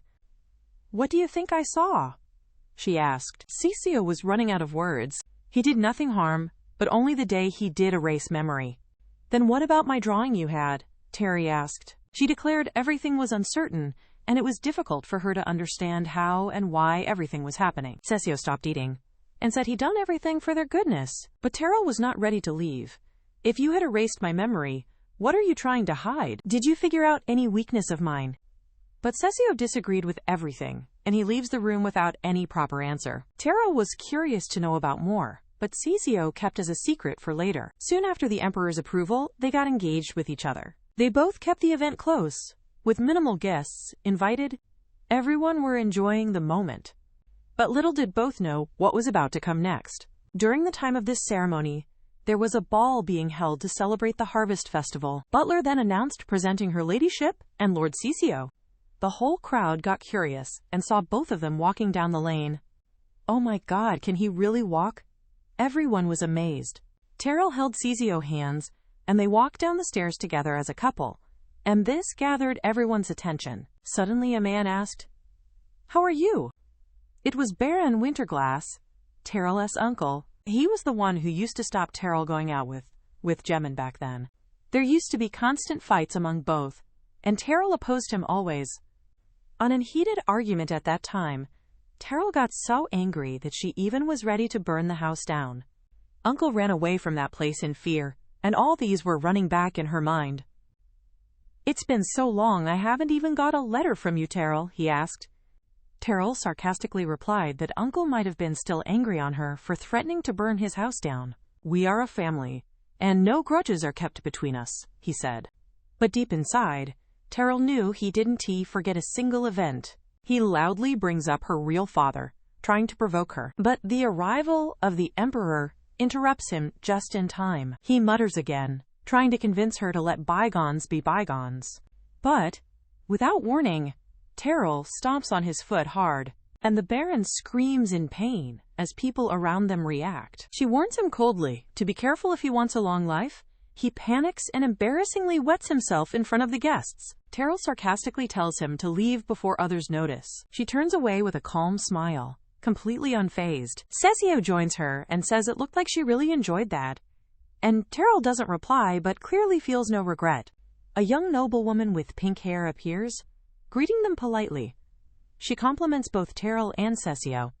The woman offers congratulations on their engagement with a smile. The noblewoman continues chatting happily, and Cecio stands by quietly beside them. A confident man marched down the palace hallway with authority. With all eyes subtly turning, he shoves a guest aside, without hesitation, demanding space. He unapologetically grabs a plate of omelet rice. With swaying elegance, he starts eating in front of everyone. Onlookers whisper, "What the hell is with that guy?" He snaps, "What were you staring at? First time you've seen someone eat?" On the other side, Lady Gretel confronts Cecio about missing her tea party. She cheerfully asks to be called Lottie instead of Lady Gretel. Lottie sparkles with hope, asking, "You want to use my nickname?" With a sigh, the Terrell gives in. "All right." Lottie jumps with joy, celebrating her new friendship. "It's okay if I call you by your first name too, right?" she adds. Lottie then bounces with excitement, yelling, "Tell everyone." On the same time, a blonde man watches Lottie's loud declaration from the side. Lottie then says goodbye, already thinking about bragging later. The Terrell then girl senses something and turns curiously. She spots the blonde man lurking behind the curtain. He peers coldly from behind the drape, unreadable. She smirks. "So that's for he's been hiding." Terrell then starts striding toward him with the blonde man flinches as she approaches. He tries to disappear into the crowd, but she follows. Terrell then smirks again, saying, "This is pretty fun." But the other noble ladies gossip nastily about her intent. In reply, she turns sharply as their chatter intensifies. "Do you think she's trying to control the Debrick house?" One lady sneers. Terrell gets annoyed by their actions, but cares less about them. "She probably wanted to play with Cecio," another man adds cruelly. Hearing this, Terrell's heart sinks as memories of scorn come flooding back. "They looked down on me when I was a Winterglass," she recalls bitterly. "Now they trying to cut me down again," she mutters. They seriously too before noticing something odd. A wine glass glints under the moonlight, and Cecio drinks calmly under the starry sky. He walks out alone through grand red curtains. She joins him outside and says, "Do you know what people are saying about us? Why isn't anyone happy for us?" She sighs. "All I want is to push Jimon into the depths of hell with a sincere heart." Ardwin Gretel, the older brother of Laptina, comes in saying, "This is my spot. Get lost." He gets angry seeing Terrell and shows his frustration. Gretel says, "You're the drunkard from the last party, right?" Hearing this, Ardwin gets even more angrier. He then furiously charges at Terrell, holding the bottle in his hands. Cecio holds his hands. He stares at him as about to finish Ardwin off. Ardwin is now held by the mighty anger of great Cecio. On another part, a man with a cloak smiles with quiet confidence, golden eyes gleaming under the soft light. "Will you spill blood for him?" The soldiers respond in unison, "Yes, sir." "He is about to reveal himself to this world," one of the cloaked men declares. The young officer demands loyalty. "Are you willing to give your lives for him?" One soldier raises his hand, respectfully asking for clarity before the risk. "Who will protect him before we show up?" The soldier questions, casting doubt. The officer smirks. "You don't have to worry." Coming back to the story, Cecio stands tall under the night sky, getting his uniform adjusted with poise. "Do you think that my muscles were created through manipulative diction?" he wonders aloud. Without warning, Cecio grabs his aide's collar, shocking the man. "Whoa, wait!" The Ardwin panics as Cecio flings him over the balcony. The moment stuns Terrell, her hand rising to her mouth in disbelief. She leans over the balcony, flustered. "What are you thinking?" Ardwin lies dizzy on the stone floor, groaning from the dramatic fall. "What about your reputation?" Terrell scolds him, clearly upset. Cecio calmly replies with one cool word, "Notoriety." He smiles. "Isn't it only fair that we share it?" Nobles whisper behind their fans, buzzing with speculation and curiosity. "Hey, you're surprisingly strong," Terrell admits with a playful smirk. She gazes at him intently. He's really the perfect demon. A demon who's determined to seduce people. Terrell asks curiously, "Were you able to train in your old environment?" Cecio answers with ease. "It's not like I was always cooped up in the mansion, but it's almost," she begins, distracted by rising noise nearby. A crowd gathers, gossiping loudly, eyes fixed on the pair by the curtain. "Let's shut the curtains and then talk," Terrell says, turning briskly. Cecio gently touches her hair, his gesture both quiet and loaded. Terrell pauses and looks over her shoulder, confused by his sudden move. On the balcony under the stars, they face each other in the soft night. Guests peek through the curtains, whispering curiously at the scene. "I told you," Terrell says softly, "that I needed love. Didn't I?" Cecio brushes her cheek with care, his golden eyes reflecting starlight. Her lips part in surprise as his hand gently approaches. "Innocent victim?" Cecio finishes with a faint, unreadable smile. "Are you absolutely positive that you haven't dated any women?" She challenges him. "If I had, then I wouldn't need this engagement in the first place," he replies simply. "Well, don't you sound confident?" She chuckles, her lips still brushing his finger. Cecio gazes at her with a warm smile. "This is me showing that I care for you." Terrell suddenly pulls Cecio into a deep, bold kiss. No more hesitation. The crowd watches, stunned, as the scene unfolds before them. He pulls back slightly, blinking in surprise and, maybe, awe. Their fingers meet again, softly tapping, a silent invitation. "If you re gonna do it," Terrell says, her tone sharp. "Do it properly," she commands, fierce and unflinching. Cecio wraps his arm around her as they kiss again, passion flaring while the stunned crowd watches. The next day, Lady Daihan raises a calm brow, wondering aloud why everyone's so curious about her supposed engagement. Serenelle gently mentions that rumors have shifted again, and Daihan tilts her head, curious. The knight awkwardly explains that people now say Daihan forced the Marquis's son into an engagement. Daihan sighs over her teacup, unimpressed, so the gossip hasn't exactly improved. Serenelle bursts with outrage, vowing to crush the lies, but Terrell urges her to relax. Serenelle gets riled up, but Terrell keeps her cool and asks her to calm down. Terrell shifts the conversation, asking what happened to Cecio after that dramatic night. Serenelle reports Cecio suddenly became allergic to alcohol, weirdly convenient. Then she says both the Duke and Duchess sent letters, piquing Terrell's curiosity. Terrell is amused that both wrote clearly, it's not just small talk. The letter reveals they've gone north and want to know if she actually kissed Cecio. Terrell sighs, that she was just pretending. Glancing at the handwriting, she easily guesses who wrote which letter. As rain pours outside, Terrell stands by the window, telling herself to stay composed. Her hand lifts to the window, mirroring the downpour outside. Memories of the kiss with Cecio come rushing back with alarming clarity. She thuds her head against the glass, annoyed at herself. What is wrong with me? His gaze? His touch? And that one gesture, why can she stop thinking about it? Meanwhile, Cecio decides he needs to become the Marquis, and soon. He recalls teasing her about falling for him, but now wonders if he meant it. The storm outside echoes his internal conflict as he stares from his window. He stands alone, his reflection blurry in the glass, lost in thought. That kiss replays in his mind her confidence, his shock, and the closeness. "I must be out of my mind," he mutters, feeling something deeper stir. He tries to suppress it but can shake the anticipation building inside. And suddenly, a knock at the door cuts through his thoughts, drawing him back to the present. A maid announces her ladyship has requested he join her for an early dinner. Cecio nods, then smiles to himself, surprised by how glad he is. As the door closes behind her, he remains still, oddly warmed by her invitation. A lavish dinner table is set, and Terrell greets Sir Mildon with composed warmth.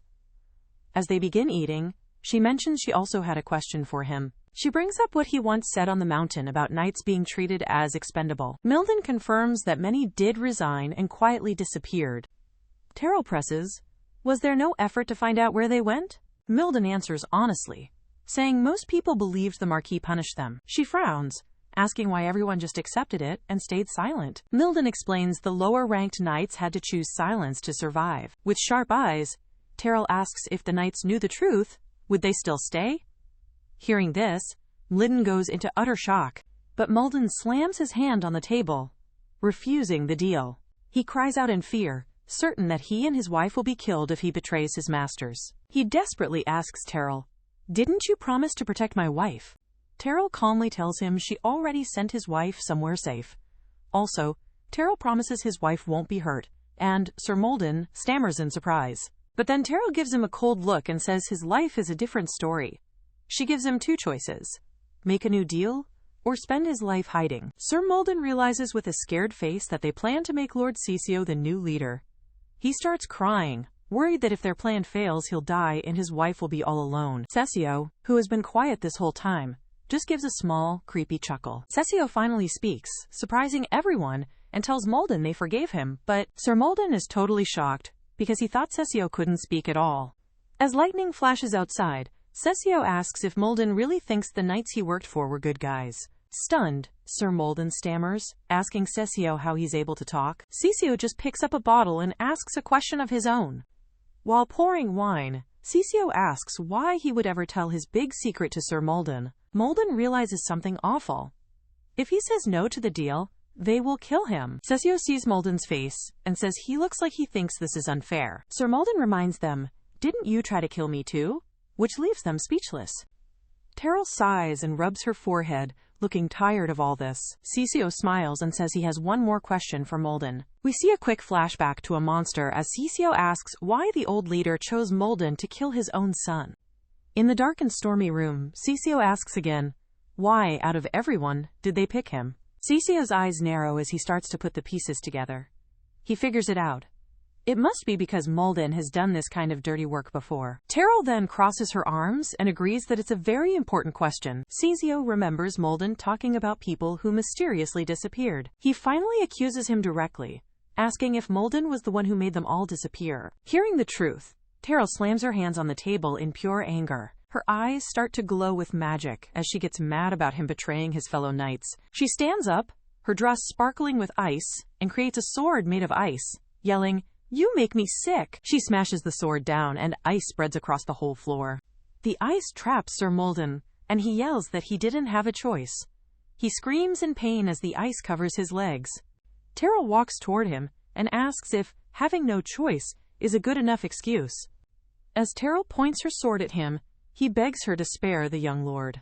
But Terrell does not back up, so Malden desperately turns to Lord Cecio for help. The ice disappears, and Terrell stands next to Cecio, saying she suspected this for a while. Cecio looks down at the terrified man and asks, "Why do you think I've kept you alive?" Sir Malden just stares back, looking very confused and afraid. Terrell puts a comforting hand on Cecio's shoulder. Cecio smiles a little and explains the only reason Malden is alive is because Terrell wanted him to be. Cecio now holds the ice sword and tells Malden there's no point in begging him to spare his life. He holds up the glowing sword and says there's only one way for Malden to live. Cecio points the sword at Malden's neck and gives him his final command: "Make my fiancé happy." Sir Malden freezes in shock as the ice sword is pressed against his chest. Cecio coolly asks if Sir Malden's pride is really worth dying for.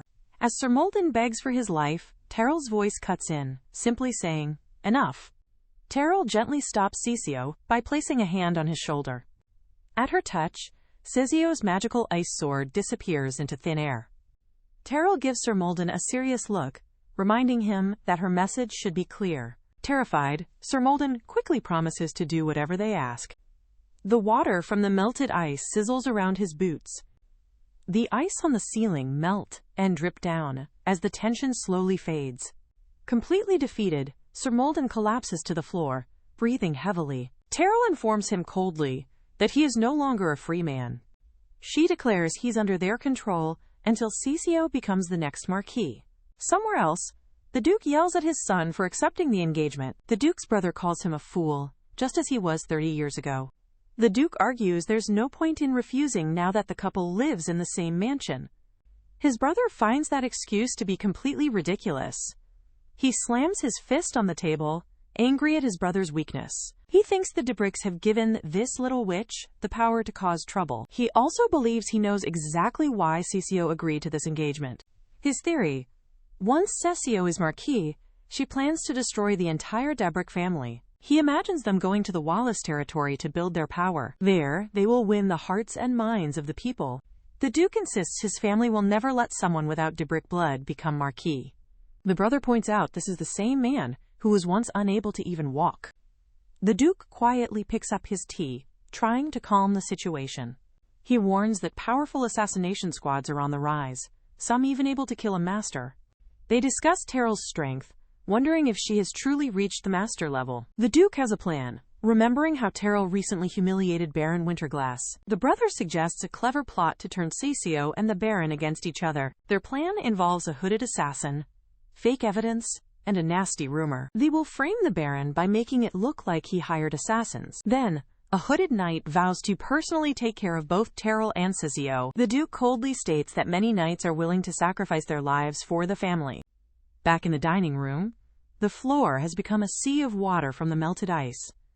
Terrell feels she was careless for not seeing what kind of person Sir Malden really was. Cecio gently tells her not to be so hard on herself, as she is still new to this. She looks away, telling him he doesn't need to try and comfort her. Cecio creates a perfect, delicate ice rose and offers it to her. He smiles and calls his magical creation a snow blossom.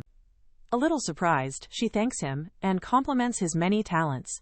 Cecio looks out at the pouring rain, a little hesitant about their upcoming trip to Wallace. Terrell reminds him that they need Wallace's support for him to become Marquis. "Why are you worried?" she asks, and he just smiles back at her. He takes her hand, saying he'll be all right as long as she is by his side.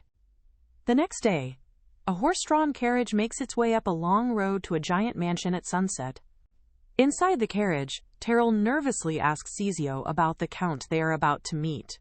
Cecio explains that on the surface, the Count seems like a kind and proper gentleman. She asks about his family reputation, and Cecio says it's pretty good and that he's close with the Marquis. But Cecio's face grows serious, warning her that once she learns the truth about Wallace, but she won't think he's such a good person after all. They finally arrive at the Grand Castle and are greeted at the entrance.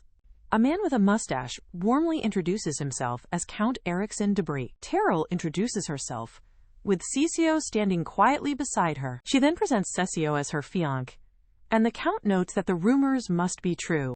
Inside the fancy hall, the Count sends the knights to their rooms in the West Wing. The knight wants to follow Terrell, but she tells her it's okay, and they follow the Count. The Count shows them to a beautiful bedroom, surprisingly suggesting they can share it. Terrell is shocked and asks, "Wait, are you telling the two of us to share this room?" The Count points out they are engaged, but Terrell argues they aren't married yet. She feels very awkward about sharing a room, even if they are engaged.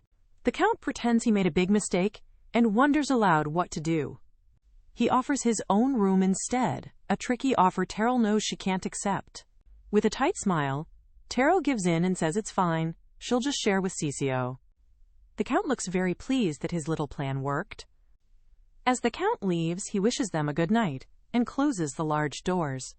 Now alone, Terrell quietly wonders what the Count is really planning. Cecio calmly tells her she can have the bed, but she's confused why he's not bothered. He just smiles sweetly and says he's used to this kind of treatment. He then calmly begins to walk across the large room. Suddenly, he stops and looks shocked, thinking, "How could?" He rushes to the balcony doors and throws them open as Terrell asks what's wrong. Standing on the balcony, Cecio looks up at the sparkling night sky and smiles. She worries someone might find out he can talk, but he tells her he already cast a spell. He explains his magic will keep them hidden from others in the castle. They both stand together on the balcony, looking out at the amazing, starry sky.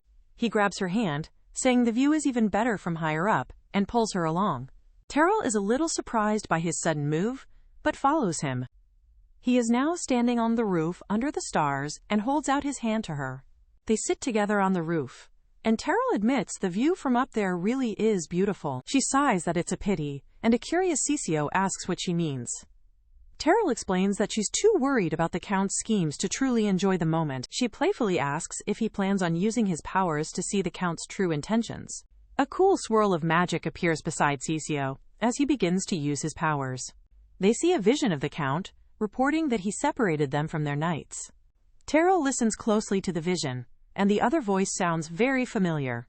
She realizes with a shock that the Count is talking to Marquis de Brie. The Marquis smiles an evil smile, saying he is still making his final plans. Terrell and Cecio look worried as they hear the details of the evil plot. The vision ends with the Marquis declaring that his own son Cecio will die there.